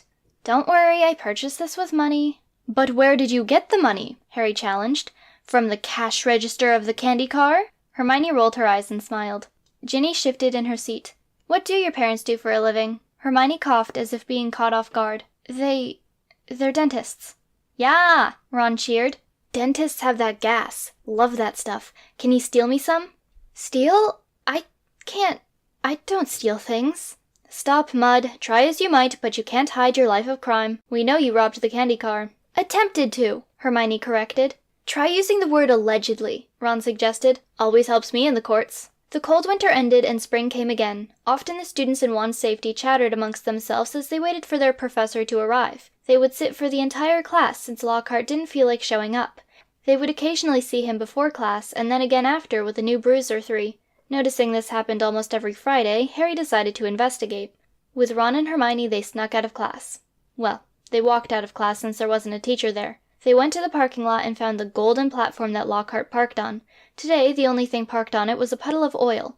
A trail led off the platform and onto the grass. Though the oil was difficult to see, there were tire tracks. Harry couldn't believe his eyes. Following Lockhart was going to be easy. They called a cab and followed the sad flattened grass. Soon they reached a new parking lot. This one was full of old, some might say classic, cars. The 3 Hogwarts students began walking around. It was definitely a car show. Not only were there cars, but there were many booths selling food, t-shirts, posters, and the like. They passed 3 booths that particularly stood out to them. In the middle was a chili dog booth, and on either side was a Dumb's Heartburn control booth. Then a Crimson Cross trailer came into view. Outside was a table of defibrillators and several blood pressure machines. A pretty woman passed by them, but not before telling them what she was doing there. "I'm looking for a sugar daddy." "How nice," Hermione replied with a creeped-out expression. Finally, they stumbled upon a car they recognized. Only when they got closer could they see the full extent of the calamity. The puke green Pinto had its usual sun reflector on the windshield, but from this distance they could see so much more. The front of the car was missing the Ford emblem and instead sported a Ferrari one. They could see Lockhart had tried to draw it on, but the ink in the ballpoint pen he had used faded and run. He most likely walked into an auto parts store and splurged on a real one, but he didn't remove the scrap of paper he was replacing. On the back of the car was the same scenario, but instead of drawing an emblem, Lockhart printed one out of cardstock, and instead of a Ferrari emblem, it was a Corvette one. All emblems were duct-taped on, even though the tape partially covered them. He was missing a bumper, a taillight was smashed, and he had a bobblehead of himself on the tip of the radio antenna. None of the seat covers fit since the driver's seat had a Rolls-Royce seat cover and the passenger's seat had a Lamborghini seat cover. The back seat had covers that really didn't fit. The Jaguar seat covers were just sort of placed on top. The seats weren't the only things with covers because the steering wheel outfitted a squishy sponge cover. It looked to be originally yellow, but the filth and wear left it looking brown in most areas. On the dashboard, hanging above the Hula Girl bobblehead, was a set of fuzzy dice. Not far away did they spot Lockhart. They moved closer and listened to him speak to several people as if he was the host of a fancy dinner party. "How quaint! What a cute Ferrari!" He patted the hood of the shiny red car, causing the owner to rush over with a cloth and start wiping off the smudges. Lockhart, however, continued to speak to him and everyone else. Today, his reoccurring French accent was non-existent. "Mine is a bit older, much better in my opinion, which of course is the correct opinion to have." A tall man snorted. "You've got a big head, you know that?" "Why, thank you," Lockhart replied. "Mother says it's because of my massive brain. I mean, it's huge. Your brains are raisins compared to mine. Maybe this lot would be specks of... no, atoms." No, the molecules inside of atoms. Oui? Oh hey, his accent's coming back. An extremely fat man casually cracked his knuckles. I'd give you 300,000 pounds if you would get that death trap off the road. Lockhart laughed. Nonsense! How would I get 300,000 pounds home? That's heavy. Perhaps you meant grams? Lockhart spun around, showing off his cape. In any case, jealousy isn't a very mature way to be. And then he seemed to be transported away from the group he was talking to. For a moment he was staring at his own car, which was quite a ways away. He began to speak quietly. My car is a flying snail. Ah, ah, ah, ah. He was snapped back to reality and noticed a bald man in the group. My, that is a wonderful wig!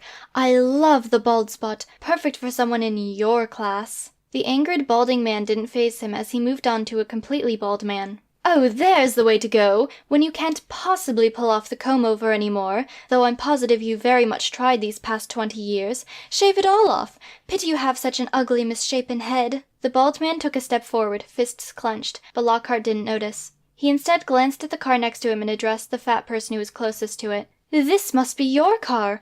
I can't imagine you literally could have walked very far from it. But good for you. What is it, 3 whole steps? He patted the head of the fat man. The group was slowly closing in, but Lockhart went on. My word! He exclaimed to another fat man. Your pants are so large! You must have gotten them from the big and tall shop. He turned to the short man who was close by and lowered his voice. Although it's not so much the tall shop as it is the big shop. He laughed and elbowed the man before turning back to the rest of the group. I suppose that's why you love it so much. I would shop there too if I was your gargantuan size. And if I didn't have wealth to afford my own personal tailor. Will's his name. Old good Will always knows what I need. A couple paces away was a food truck that caught Lockhart's eye. Look at that! Food from a truck! That way it can drive to people who can't walk. That's lovely business strategy right there. He approached the truck, but not to buy anything. Someone was looking at the menu and he decided they needed help. May I assist you in reading that? Obviously, you haven't been able to pass the 2nd grade and are incapable of reading. No offense, of course. I'm sure you tried very hard. I try my best to help the underprivileged, IQ-less, intelligence-deficient population. I'm sure none of you watch Mick and Rorty, and you have to have a high IQ, to appreciate the subtleties of the program. Oh, my mistake. I can tell vocabulary is not your strong suit. Not that you ever wear suits, or even know what one is. I'll try a simpler word. Unobviousities. It's so hard talking to commoners when you're at the very top of the bell curve. The group had followed him, and they were now surrounding him on all sides, slowly coming closer. Gents, I say, you're getting quite angry.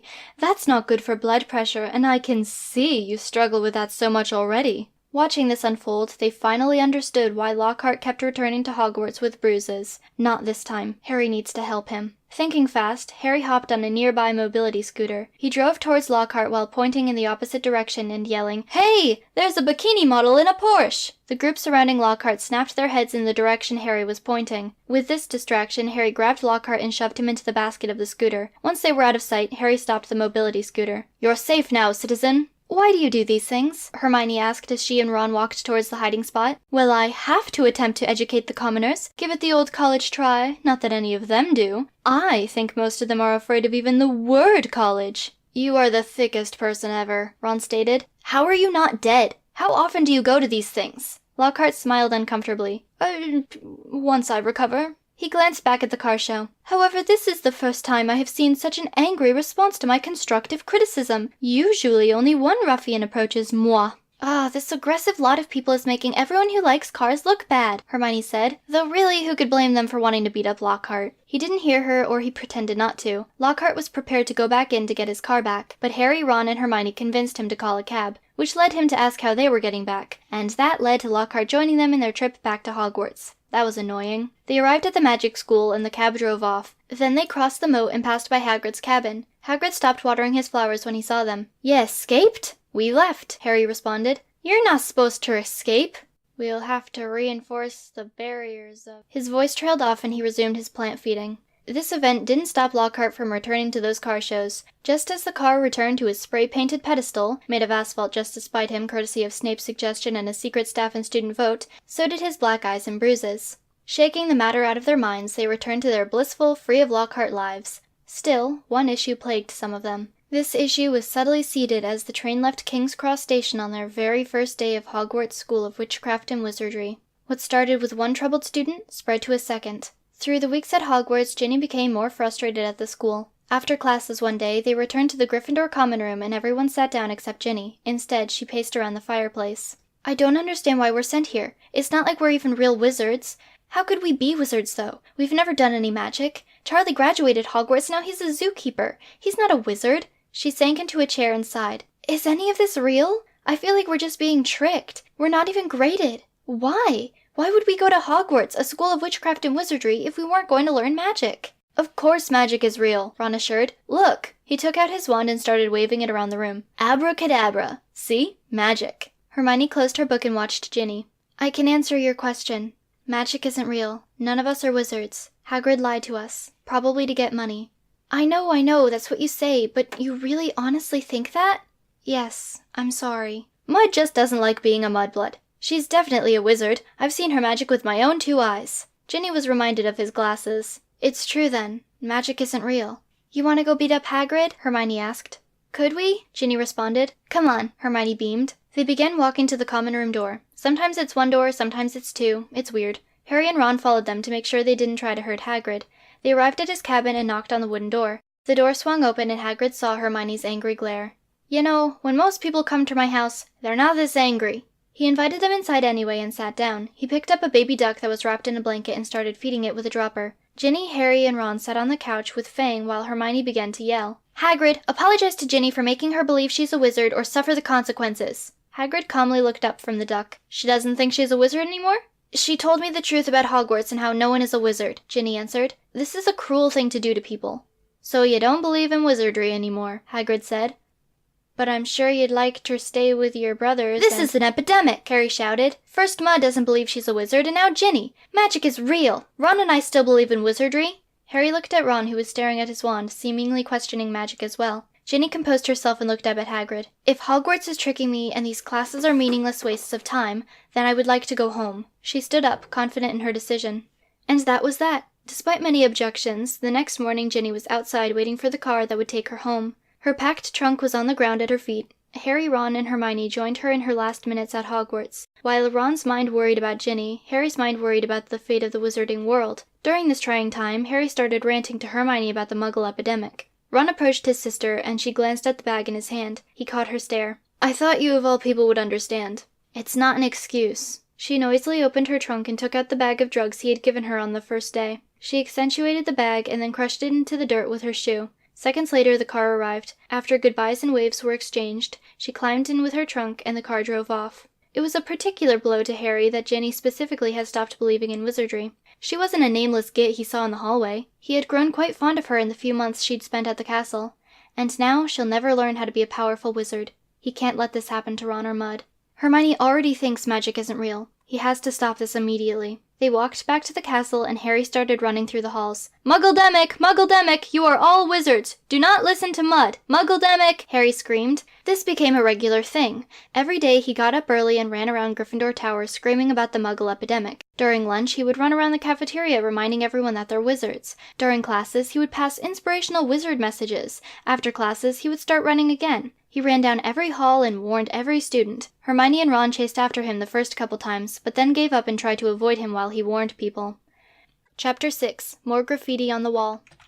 Hermione and Ron sat in the common room one afternoon while Harry ran around the school. Hogwarts doesn't even have normal classes like math, Hermione said. Math is my favorite subject, Ron laughed, sniffing a small bag of drugs. I said math, Hermione clarified, accenting the A in math. Oh, never mind. Hermione went back to her book, and Ron played with the empty plastic bag. The doors opened, and Harry came running in. There's more writing on the wall, Harry panted. Hermione and Ron quickly got up and followed Harry to the writing. The second message was in the same hallway as the first. Her skeleton will lie in the chamber forever, Hermione read. Why would there be a skeleton at Hogwarts? Ron asked, putting the rest of his drugs in his pockets. From a dead body, Harry started. Dudley died. Maybe they're talking about him. But the writing says her skeleton, Ron pointed out. A skeleton's just a pile of bones. Maybe they couldn't tell. They could have said the skeleton, Ron said. And his is more neutral than her. Hermione interrupted them. Both of these messages talk about a chamber. We don't even know if it's located at Hogwarts. Then why would anyone here care about it? Ron asked. Hermione walked down the hall to the other message. "The Chamber of Secrets has been opened. Enemies of the air, beware," she mumbled. She started walking back and stumbled upon 2 bathrooms in between the messages. Moaning Joanne's bathroom. Could she know about the writing? Ron asked. Could she literally know anything? Hermione pushed the door to the girls' bathroom open and found Moaning Joanne reading a book near the sinks. "Hey, Joanne," Hermione greeted cautiously. "What do you want?" she moaned. "We have some questions to ask. We won't take much of your time. I'm sure you want to get back to your book. 99 Fun and Scary Bedtime Stories for Magical Creatures," Hermione read. "Hey, look, it's by Hagrid," Harry said. Moaning Joanne gazed at the cover of the book she was cradling. "Yes, it makes me feel better to know that he still cares for animals, and that he calls them magical creatures." She stroked the cover of the book. "Hey, Moaning Joanne, look! I got a wand!" Ron exclaimed as he waved the twig around. "That's a twig. You have to go to Diagon Alley to get a real wand," Moaning Joanne informed. Ron gasped. "It's not just a twig, it's magical! But maybe I should go to this Diagon Alley. Do they have super powerful wands?" "Oh yes, they have lots of magical things. You should definitely go there," she said. "By 7. I love 7. I once wrote a story, 777,777 words, about a 7 who moves to the city and finds love, fame, and happiness. First, he starts off as an assistant for a gorgeous and gifted blonde writer. With her unending support, he was able to read one of her incredible books and finally open his eyes to see how kind this beautiful writer is. And they lived happily ever after." Imagine crickets. "Do you know anything about messages written on the walls?" Hermione asked. "Oh, I know everyone who passes by this bathroom. Earlier today, I saw them writing the message. She, had red hair, and she looked possessed.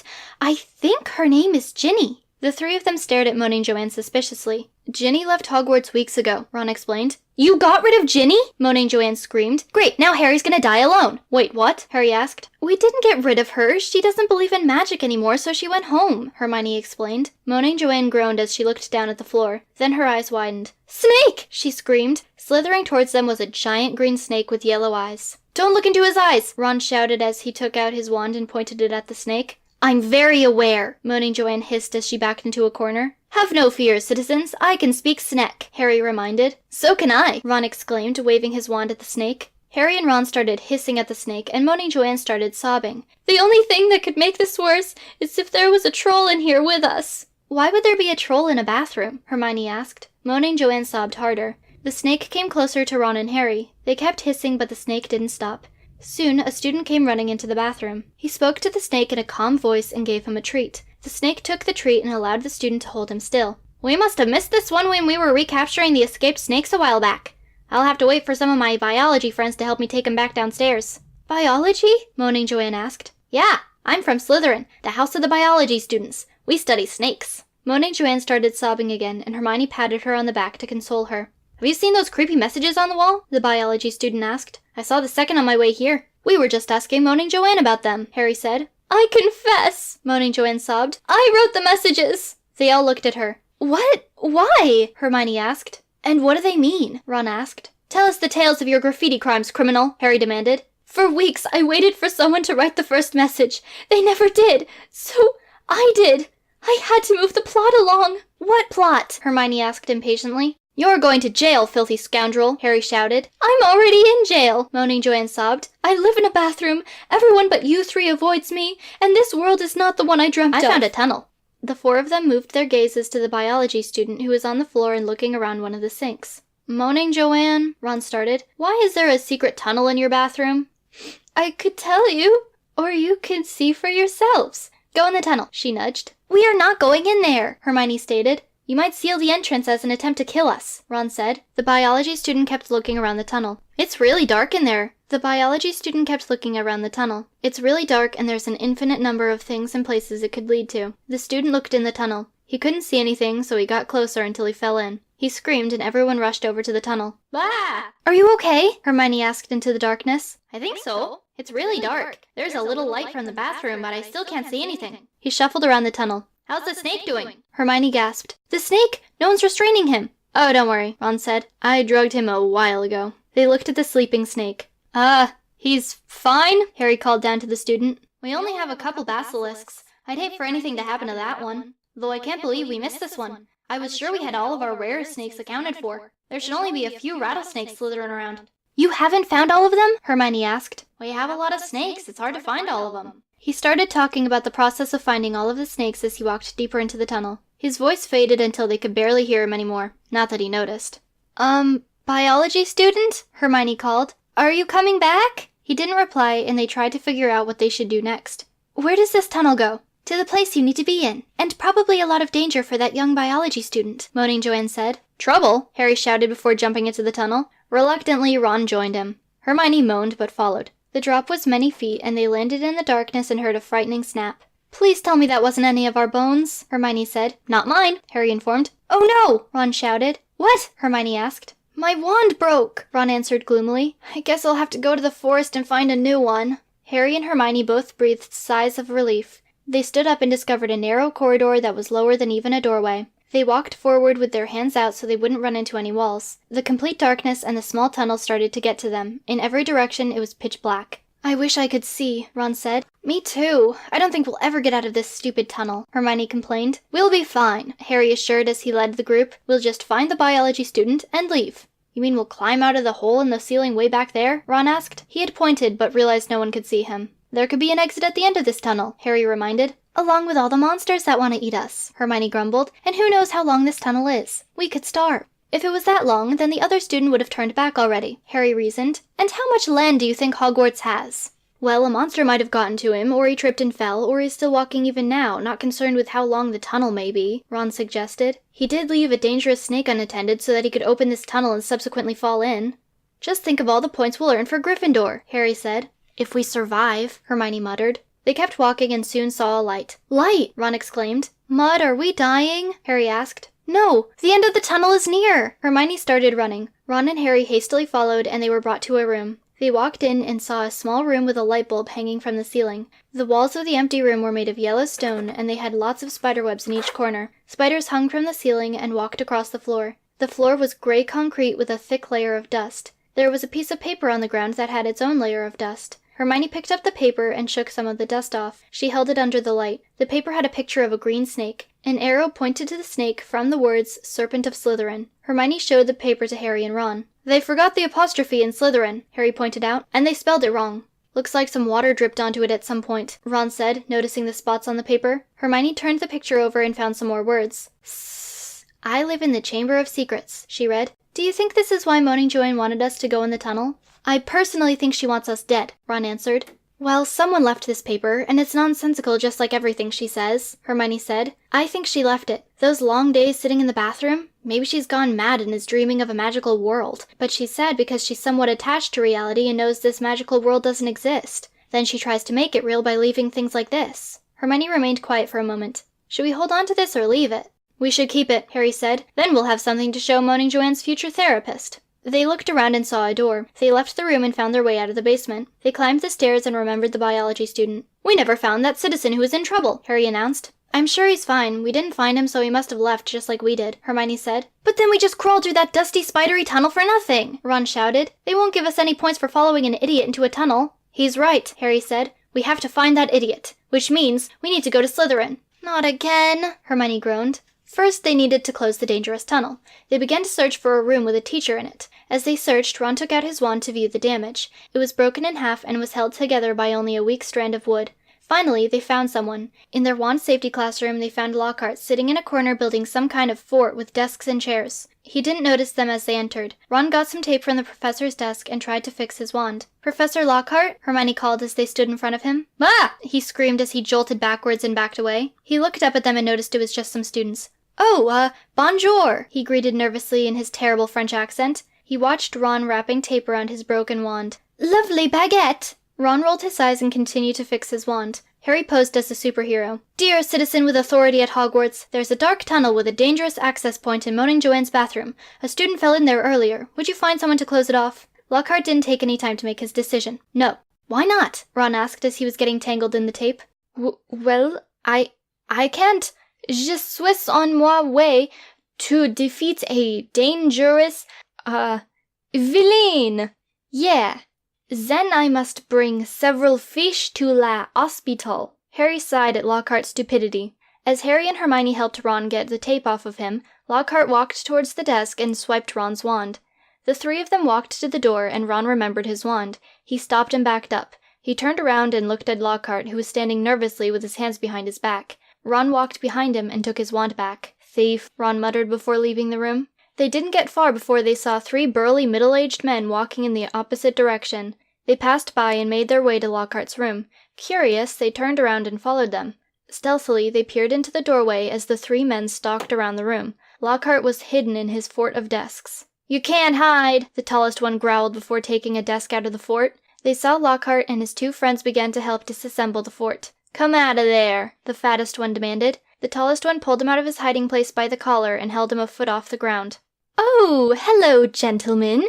Don't think I was hiding. I'm not scared of you at all. What could you possibly do in your health?" "We don't like you," the bald one stated. "Well, I think you make that quite clear, seeing as I'm not on the ground at the moment."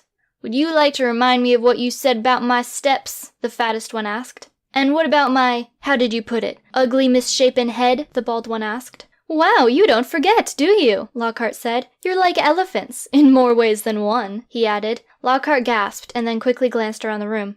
"I don't see a fat person scooter anywhere. How on earth did you get here? Do you need help? Put me down so I can get a forklift." He looked over his shoulder at the person holding him. "It'll have to be a very powerful one. I mean, look at you," he said casually. "Do they even make forklifts powerful enough to lift your stature?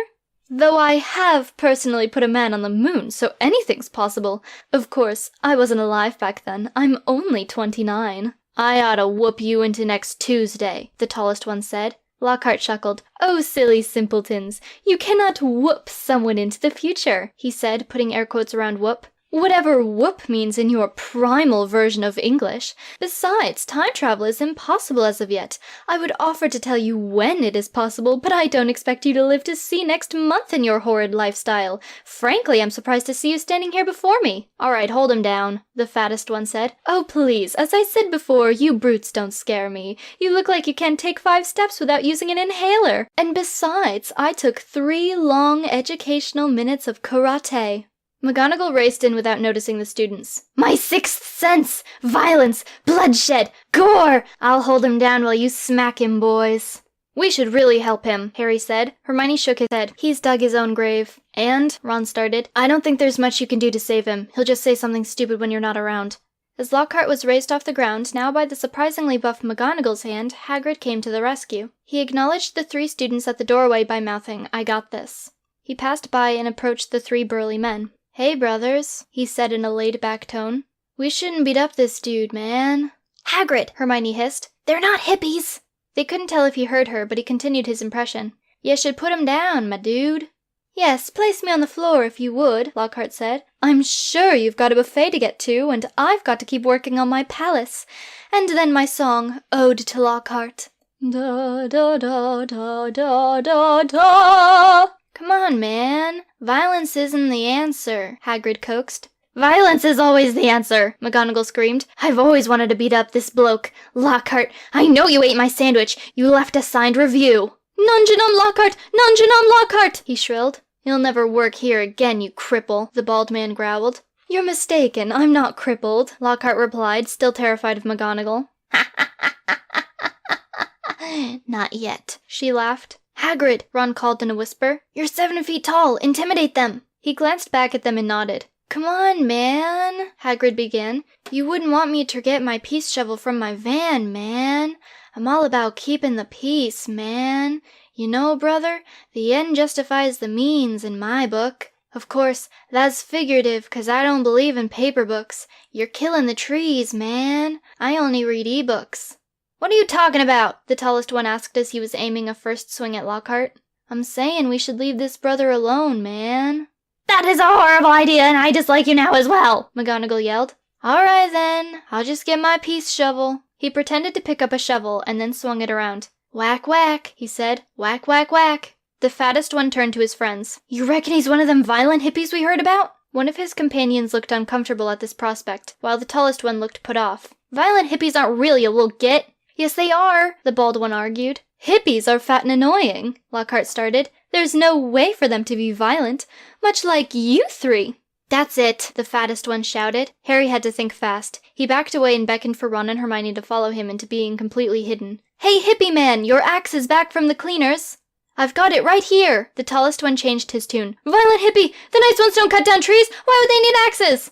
"Why would I need an axe?" Hagrid chuckled. "Had me a couple of unruly trees back in the day. They got the axe if you catch my drift, man. And that's how I read my first paper book. Man." The three burly men ran out of the room. Pet, pet, pet. Most annoying, weren't they? "Well, excusez-moi, je tue mon famille avec le couleur violet." Ron stepped back with a clearly alarmed expression. "You did what?" Ignoring him, Hermione suggested a plan to keep Lockhart from being beaten up. "You should leave the country and not speak to anyone ever again." "Mon ami, je me pêche pour tuer, je me sens concern, mais I can't leave. England is my city. L'Angleterre est ma ville," he added for emphasis. Ron was burying his face in his hands. "Stop talking! You're safe now, citizen. Anyway, we'd better get going. We're on an important quest, and we must find an idiot." "A different idiot," Hermione mumbled. Chapter 7. Finding the Idiot. They found a flashlight and ran to the house of Slytherin, knowing how far they had to go. Slytherin is in the basement and down a lot of long hallways, and they didn't have a lot of time left in the day. They got to the painting and opened the secret door. They walked in and saw Draco Malfoy was sitting behind the large desk. As they walked towards him, he slowly stood up. "You're back! We missed you. We've set up several tour packages since you last visited."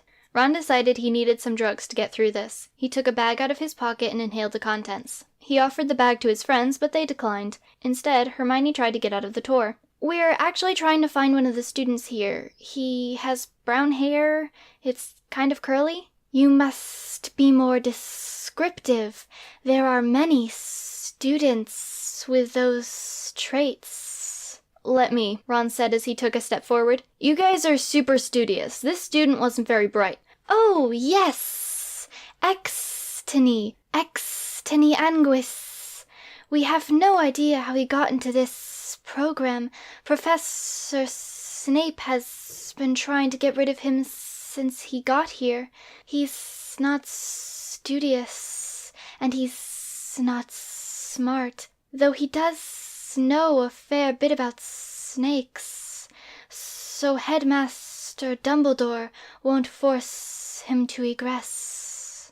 "Where is he at the current moment?" Harry asked. "I'll have someone find him for you." Malfoy picked up the phone and spoke into it. "Will Extenuanguis please come to the front desk?" He turned back to the group. "He soon will arrive." "We'll be here," Ron laughed. "So why did all those snakes escape?" Hermione asked.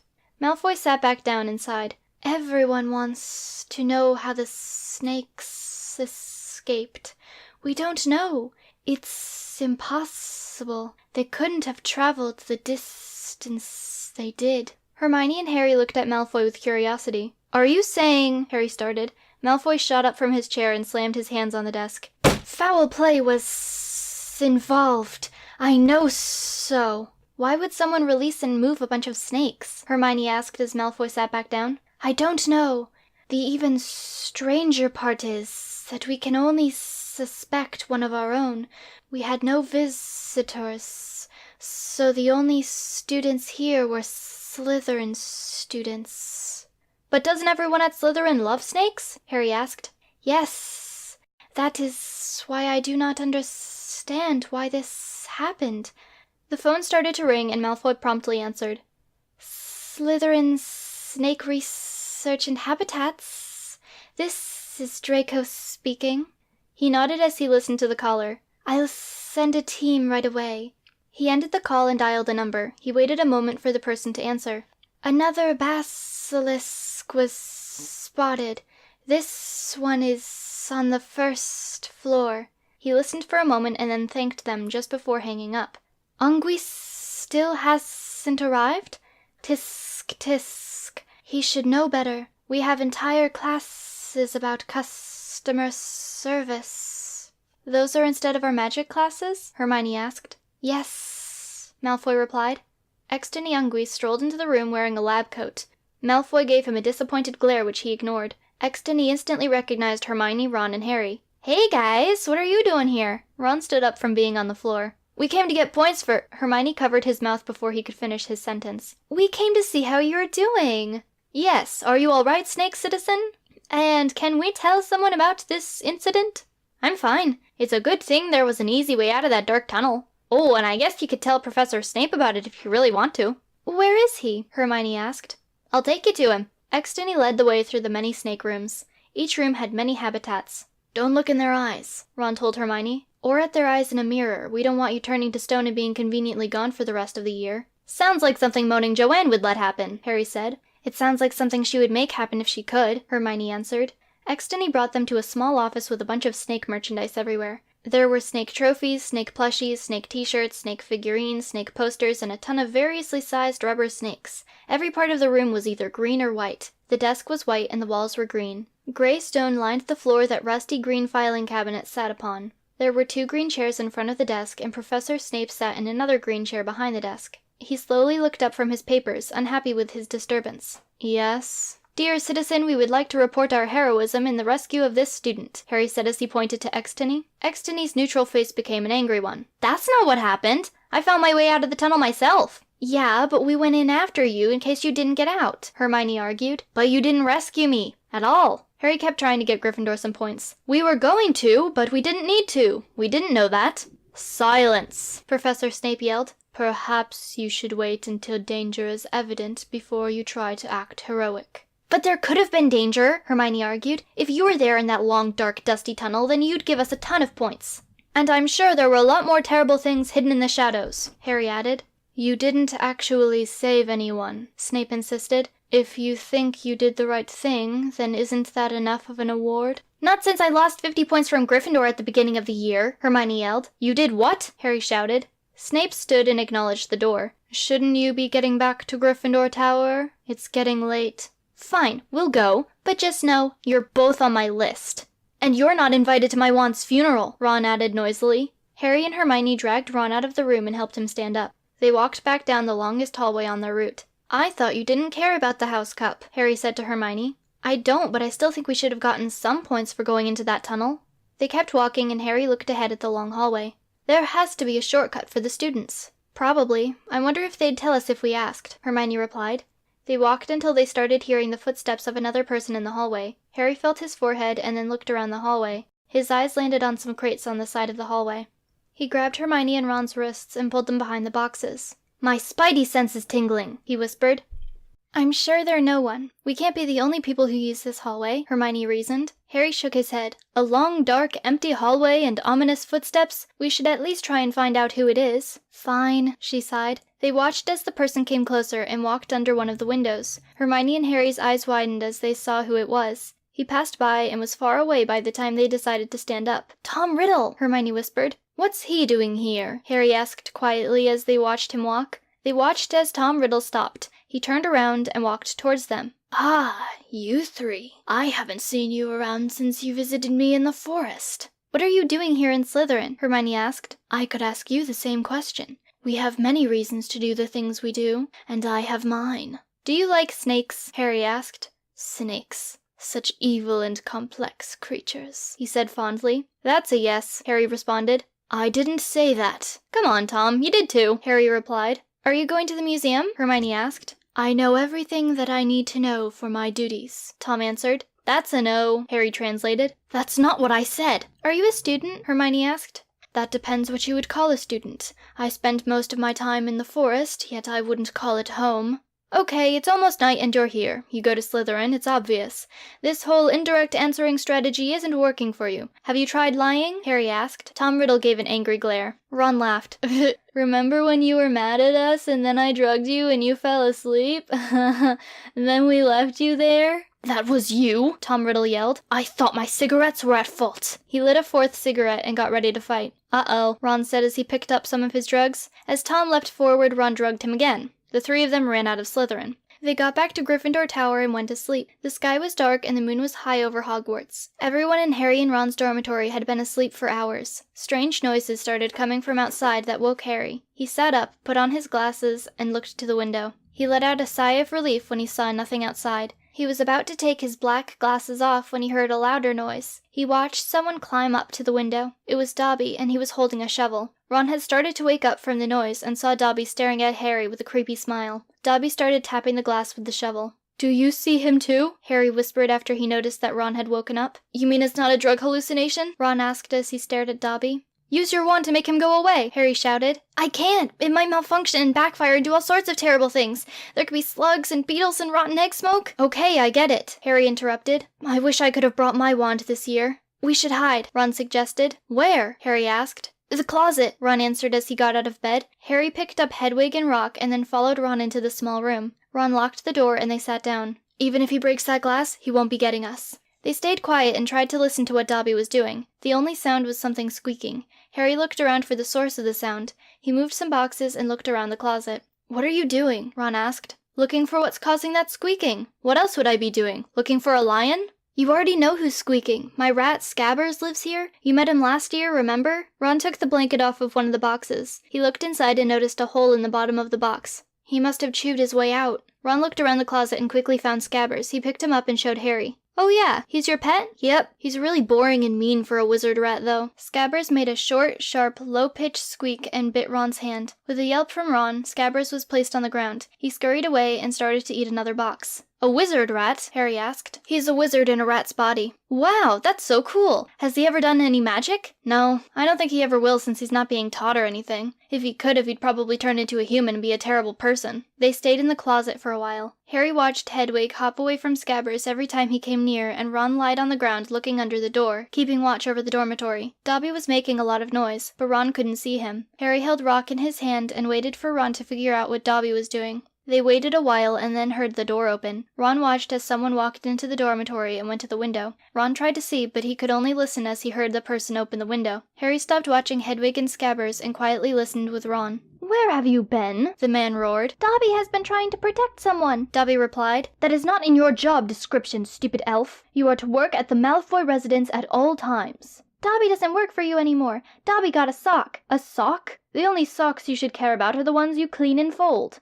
"The sock means Dobby quits." "You can't quit." "Yes, Dobby can. Goodbye, Mr. Malfoy. Dobby works for someone else now, and he's in the middle of trying to protect him." "Fine, I'll find a better employee. I never liked you anyway. But if I ever see you again, I won't be as kind and tolerant as I am now," the man said before walking out of the room. Harry moved his head from the door. "No way! Draco Malfoy doesn't actually sound like a snake all the time?" "I guess not. And he also hired Dobby to clean his family's house." Dobby started walking towards the closet. Harry and Ron's hearts beat faster with every step he took. He stopped just outside the closet door and started knocking. "Dobby knows you're in there. Harry Potter, come out of there before Dobby starts protecting your friends, too." "What do we do?" Ron whispered. "I can't let you civilians suffer the wrath of my villains. I shall go out there and perform my duties as the protector of Hogwarts." Just before Harry stood up, someone in the dormitory got out of bed. Ron watched as that person walked to Dobby and picked him up. They opened the door and placed Dobby in the hallway. They closed the door, locked it, and went back to bed. After sitting in disbelief of the abrupt ending, Harry and Ron stood up and left the closet, relieved to be free. They went back to sleep and slept until morning. "Dobby's gone insane," Ron concluded the next morning at breakfast. "Sounds like it," Hermione responded after being thoroughly invested in the story. "Dobby feels the need to protect me because he thinks it's his job. In order to get him to stop trying to beat me with a shovel, all I have to do is get Malfoy to take him back." Harry looked around the room. "There he is! Draco Malfoy!" Harry stood up and started running towards him. Malfoy looked extremely concerned and started to back away. "Draco Malfoy, take back your elf!" Malfoy started running, but Harry was right behind him, screaming. Hermione and Ron started laughing at Harry. Malfoy tried leaving the cafeteria, but Harry followed. Hermione poured some maple syrup on her pancakes while Ron watched in disgust. "How can you eat that?" "The maple syrup? I don't know, I just like maple syrup." "So do I, but that's not real maple syrup. It's British maple syrup. It's not nearly as good as Canadian syrup. We know what we're doing." Canada makes about 80% of the world's maple syrup. I used to import Canadian syrup, but that's expensive, and let's face it, I'm not made of money. I had to try some British maple syrup, and it was horrible. There's not a good maple syrup manufacturer in the whole of Britain.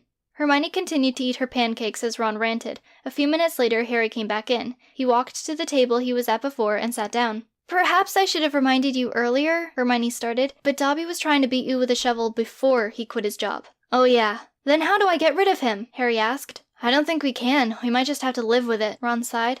And for months they did. Summer arrived with a never-ending heat wave and record-breaking temperatures. The lights flickered often since so much power was being used to keep the castle cool. It seems like their efforts were in vain since most of the classrooms still felt like microwaves. Alas, there was only a week before they would go home for the summer. As the 3 students walked into the common room, Ron grabbed the fire extinguisher and put out the fire in the fireplace. Die, demon heatmaker! They never understood why the fireplace was lit. Every time it was, someone picked up the fire extinguisher and put it out. Ron dropped the red can and pointed at Hermione. I blame her. Why me? Hermione asked, clearly insulted. You seem like the type to start fires when you sleepwalk, Ron answered. I don't sleepwalk, Hermione argued. Yet you don't deny your arson. Interesting. Harry sat in a chair looking through one of the tall windows. It's almost been a year since Dudley died. It doesn't feel like it was that long ago, Hermione said as she moved on from her slight row with Ron. And we still don't know who killed him, Ron reminded. I know. The points are up for grabs and we really need them. We have to focus and figure this out, Harry announced. I'd set up our crime-fighting base again, but the professor of that class yelled at me and took 50 points from Gryffindor. At least I'm not the only one losing points, Hermione sighed. So I'm somehow the role model? Ron asked. Hermione ignored Ron and Harry stood up from his chair. I have an idea, he exclaimed. He ran out the door and Ron and Hermione followed. Harry went into various classrooms collecting different things. He got a chalkboard, chalk, erasers, papers, pencils, just to name a few. They went to Moaning Joanne's bathroom and Harry started setting up the things he stole. Oh, I hope you guys had died in that tunnel, Moaning Joanne sobbed. This is going to be our super-secret crime investigating lab bathroom? Ron asked. Yep, Harry answered as he bolstered the chalkboard against the wall. Don't I get a say in this? Moaning Joanne asked. No one ever does, Hermione answered as she placed chalk on the chalkboard tray. They set up the room as Moaning Joanne cried in the corner. Ron went to look out the window and Harry started writing on the green chalkboard. Those must be your Snek language letters, Hermione said using air quotes around Snek, because it's certainly not the Latin alphabet. Oh, sorry, it's a well-known fact that superhero wizards have bad penmanship, Harry answered, erasing his work. And also, we don't speak Latin, we speak English. You're thinking of doctors, Hermione corrected. They have bad penmanship. No, you're thinking of doctors. I'm mentally healthy unlike you, Harry jabbed. So I'm a little violent. You think you're a superhero wizard. That's because I am a— Ron interrupted their argument. Hey guys, I think Professor McGonagall just paid some kids to beat each other up. That's ridiculous, Moaning Joanne replied as she walked to the window. Professor McGonagall would never do anything like that. Ron moved over so she could see. Moaning Joanne began to sob loudly after she witnessed McGonagall eating popcorn while watching the fight. Hermione took over for Harry. We need a list of suspects. McGonagall, Ron offered. Dobby, Harry volunteered. Malfoy, Ron proposed. Moaning Joanne, Harry suggested. Hey, I never leave this bathroom, Moaning Joanne argued. You left to write those messages, Harry reminded. Moaning Joanne moaned. What crime are you talking about? My death? You're alive, Ron said, reaching out to make sure she was tangible. Oh right, I forgot, Moaning Joanne said through clenched teeth. Tom Riddle, Hermione stated, still trying to think of suspects. You know about Tom Riddle? Moaning Joanne asked as the energy was brought back to her face. He's a Chainsmoker, Harry informed. Why? Moaning Joanne sobbed after the energy left again. Chapter 8. Crossing off suspects. McGonagall, Dobby, Malfoy, Moaning Joanne, and Tom Riddle, Hermione read. That's 5 people. We should narrow down that list. I don't think Joanne did it. Why not? She looks super guilty, Harry said. Moaning Joanne sat on the floor in a daze. Never have I imagined anything like this to happen. Somehow this happened and now I'm spending my time in a bathroom. Moaning Joanne, did you kill Dudley? Ron asked. She came back to reality. You killed Dudley? What about his arc? I don't think she did it, Hermione stated. You're probably right, Harry agreed. Stay in town. Leave town? I never leave this bathroom, Moaning Joanne snapped. Oh, if it's so easy, then I'll put you under house arrest. Then you won't be able to put pictures of snakes in rooms off of dark tunnels, Harry threatened. Hermione crossed Moaning Joanne's name off the list. Dobby wasn't here last year, so I don't think he did it. True, and no one would protect Dudley, Harry agreed. Hermione crossed Dobby off the list. McGonagall, Malfoy, and Tom Riddle. Let's go investigate, Harry said in his superhero pose. They walked to McGonagall, who was still invested in the fight. Harry and Ron broke up the fight, and McGonagall booed. You know, I have the authority to take away house points.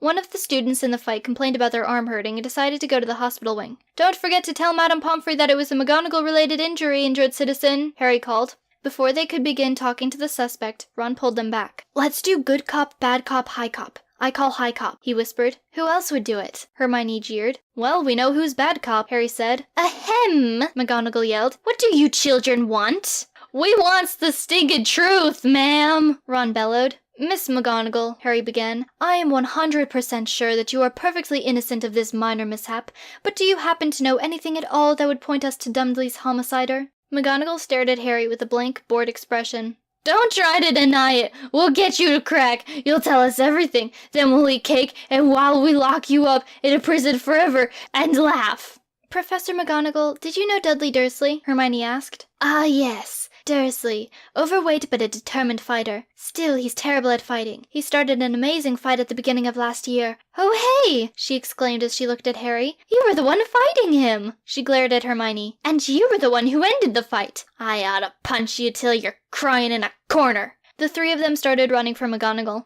She didn't do it. I think she's shown her violent side very well. Yeah, but she wouldn't use a tree branch to stab Dudley. She'd use her fists to kill him, Ron concluded. And she'll use her fists to kill me if we don't get away from her, Hermione cried. They ran around the grounds of Hogwarts, but McGonagall showed no signs of slowing down. Hagrid looked up from watering his flowers and ran over to help. He stopped McGonagall and reprimanded her. Ron, Harry, and Hermione walked towards Hagrid to thank him. Why does everyone want to kill ya? Hagrid asked as he restrained the still furious McGonagall. We're just lucky, Hermione suggested. Hagrid left to bring McGonagall to Dumbledore's office while Harry, Ron, and Hermione left to find Malfoy. Harry skipped down the halls laughing. Back to Slytherin. Mud doesn't like Slytherin, but we're going back to Slytherin. We're going back to Slytherin again. They got to Slytherin and found Malfoy at his usual spot.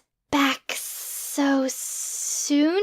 Will you be requesting a tour this time? Not this time, Ron answered. We wanted to talk to you. Me? Why is that? Where were you on the last day of school last year? Harry asked, leaning in and trying to intimidate him. I was helping distribute the snakes to each student. We all take one for the summer. I get to keep one of our basilisks this year. So you didn't stop at the forest to meet an annoying student? Harry asked. No. Slytherin's students are very busy. I have never been to a forest around Hogwarts. Liar, Harry yelled. During the commotion of Slytherin on that day, you slipped out unnoticed. You went to the forest and killed the victim with a nearby tree branch. Malfoy doesn't have any motive for killing Dudley, Hermione defended. Objection, Harry shouted. Everyone has a motive to kill Dudley. But why was Malfoy in the forest? Hermione asked. And what was Dudley doing there? Ron looked at Harry. Can I be the judge? Sure, Harry answered. What makes you qualified to be the judge? Hermione asked. Since I've met so many of them, I know exactly what they say, Ron answered. Can you answer the defense's question, Mr. Potter? Here's what happened. Malfoy accidentally killed the snake he was supposed to take care of for the summer. He couldn't let anyone know, so he brought the dead snake to the forest and buried it. Dudley had watched Malfoy enter the forest and followed him. Malfoy realized Dudley had seen too much, and so he grabbed a tree branch and stabbed him. That theory is utterly ridiculous and is built on pure speculation, Hermione argued. Harry shook his head. The defendant never told us what snake he had taken care of last summer. From what he said earlier, we can infer that the snake he was supposed to take care of wasn't as good as a rare basilisk. I also know that common snakes aren't counted well and that several may be missing. He covered his mistakes so that he could still have enough of a reputation to take care of a basilisk the next year. This year. Objection! Hermione shouted. This is only pointing out the fact that this is possible. There's no evidence. Overruled, Ron decided. I don't believe in coincidences. It's awfully suspicious that Malfoy had the opportunity and motive to commit this crime, Harry concluded. If there are no more objections, I will declare the defendant guilty of the murder of Dudley Dursley, Ron declared. You are a terrible defense attorney, Malfoy said to Hermione. It was very brave of you to defend a criminal in order to give him a fair trial, Harry said. What part of this was fair? Hermione asked. And since when was this a trial? May I say one thing that my attorney failed to mention? For 8 kilos of drugs, Ron answered. They all stared at him. What? Our courts are corrupt. Students of Slytherin wouldn't use such tools to kill. We would use the poison of a snake's venomous bite. That's how I would have killed someone if I had a dead snake with me. The defendant makes a good point, Ron said. I'll have to reconsider my decision. He thought for a moment and then announced his verdict. Probably not guilty. Great job, defense. I usually have to drug everyone to get a not guilty. How do you? Hermione asked. Are you even keeping track of all the people at Hogwarts that I've drugged so far? Ron scoffed. It was easy, especially since they don't monitor those pitchers of water. They just sit there in the empty courtroom until the trial starts. Stay in town, Harry said as they walked out of the room. They went back down the hall and up the stairs. They got outside Hogwarts and walked to the forest. Tom Riddle had to have killed Dudley. I was always suspicious of him. He lives in the forest and threatens to kill people, Hermione explained.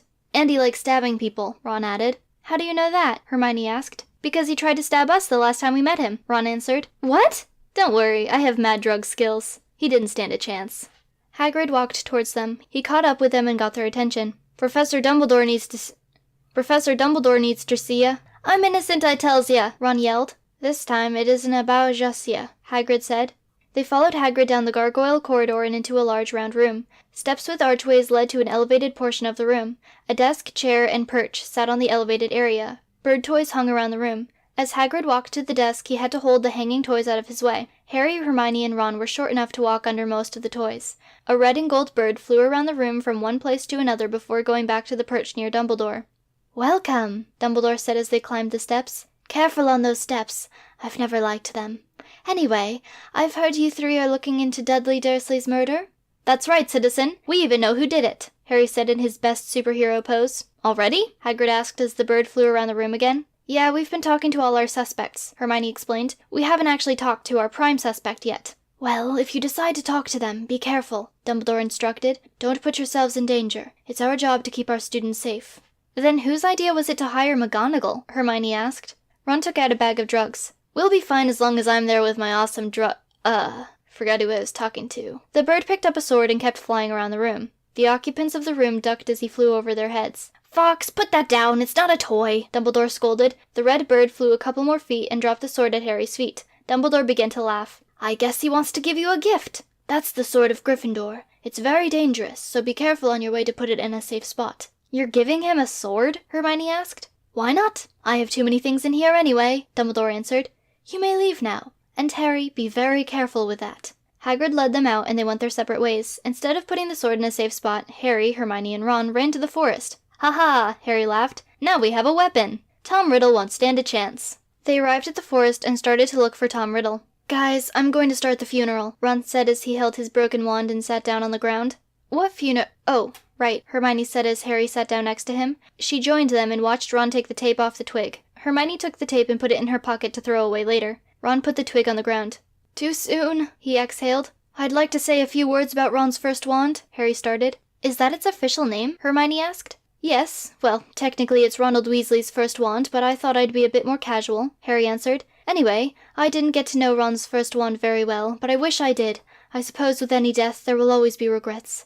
I just hope we can all move on and always remember Ron's first wand in our hearts, just as it would want. Ron nodded. I know that my first wand would want us to go on to defeat Tom Riddle. I won't let you down, Ron's first wand. He dug the wand a grave and buried it. Hermione found a rock and gave it to Ron to mark the spot. Are we ready to go? Hermione asked. Yeah, Ron answered. They stood up and walked away. Soon they found Tom Riddle and began watching him from behind a large tree. Hermione held her nose. We forgot the respirators. Then we'd better make this quick. Harry jumped out from behind the tree. Freeze, villain! You're under arrest for murdering Dudley. Oh, and by the way... Thank you. Ron and Hermione moved forward and stood next to Harry. Tom Riddle started laughing. It was a maniacal laugh that seemed to be spreading evil by its sound waves. You three. Your tall friend makes it impossible to kill you. Now that you're here, I can finally have my revenge. He took the shortest cigarette out of his mouth and replaced it. He lit the new cigarette and picked up his knife. They started backing away to buy some time. Mud, you'd better stand back and keep this safe. Harry tossed Tom Riddle's diary to Hermione. Why did you bring this? She asked. Harry glanced at Hermione. I thought he might sign it. Hermione rolled her eyes and went back behind the tree. Tom was very careful and made sure not to get near Ron. Harry and Tom battled for a while, and Hermione retrieved her pocket knife and began to sharpen a tree branch with it. Did you kill Dudley? Harry huffed. Many deaths have occurred. One of those names could have been Dudley, Tom Riddle answered as he fought. So you killed multiple people in the forest? Ron asked. Perhaps you seek answers that you do not want to hear. That's a yes, Harry responded. I haven't said anything incriminating, Tom Riddle snapped, losing his composure. We all know you killed him, Hermione said as she teetered around the diary while sharpening the tree branch. Watch where you're stepping, Tom Riddle shouted. Hermione looked down at the journal. She picked it up and began poking it with the tree branch. Tom Riddle became more distraught. No! Stop! Hermione didn't listen and instead lifted the branch and then stabbed the book.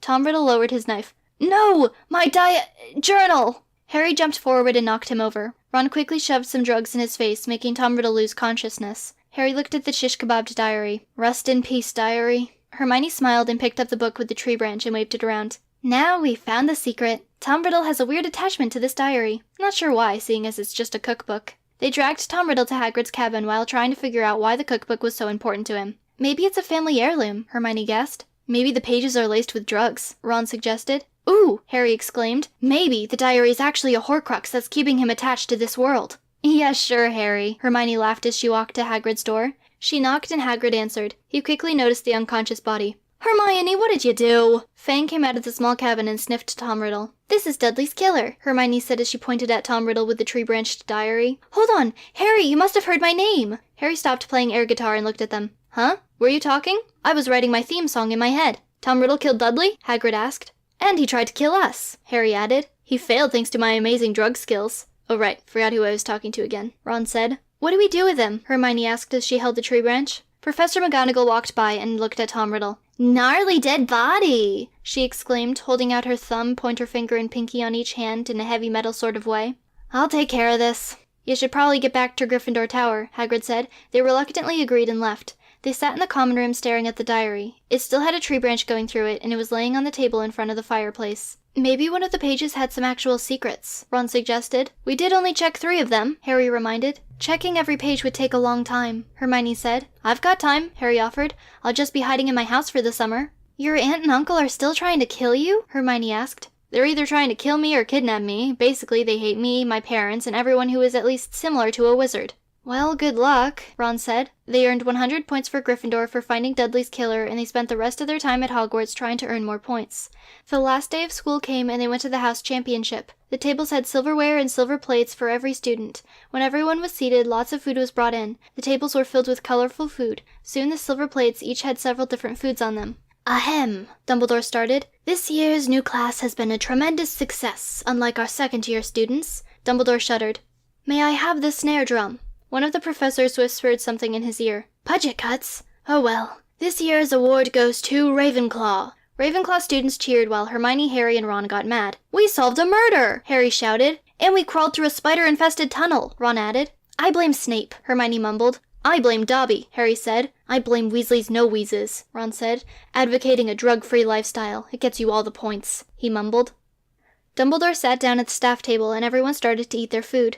Spoons, knives, forks, and napkins were moved from their original locations, and food quickly disappeared from their plates.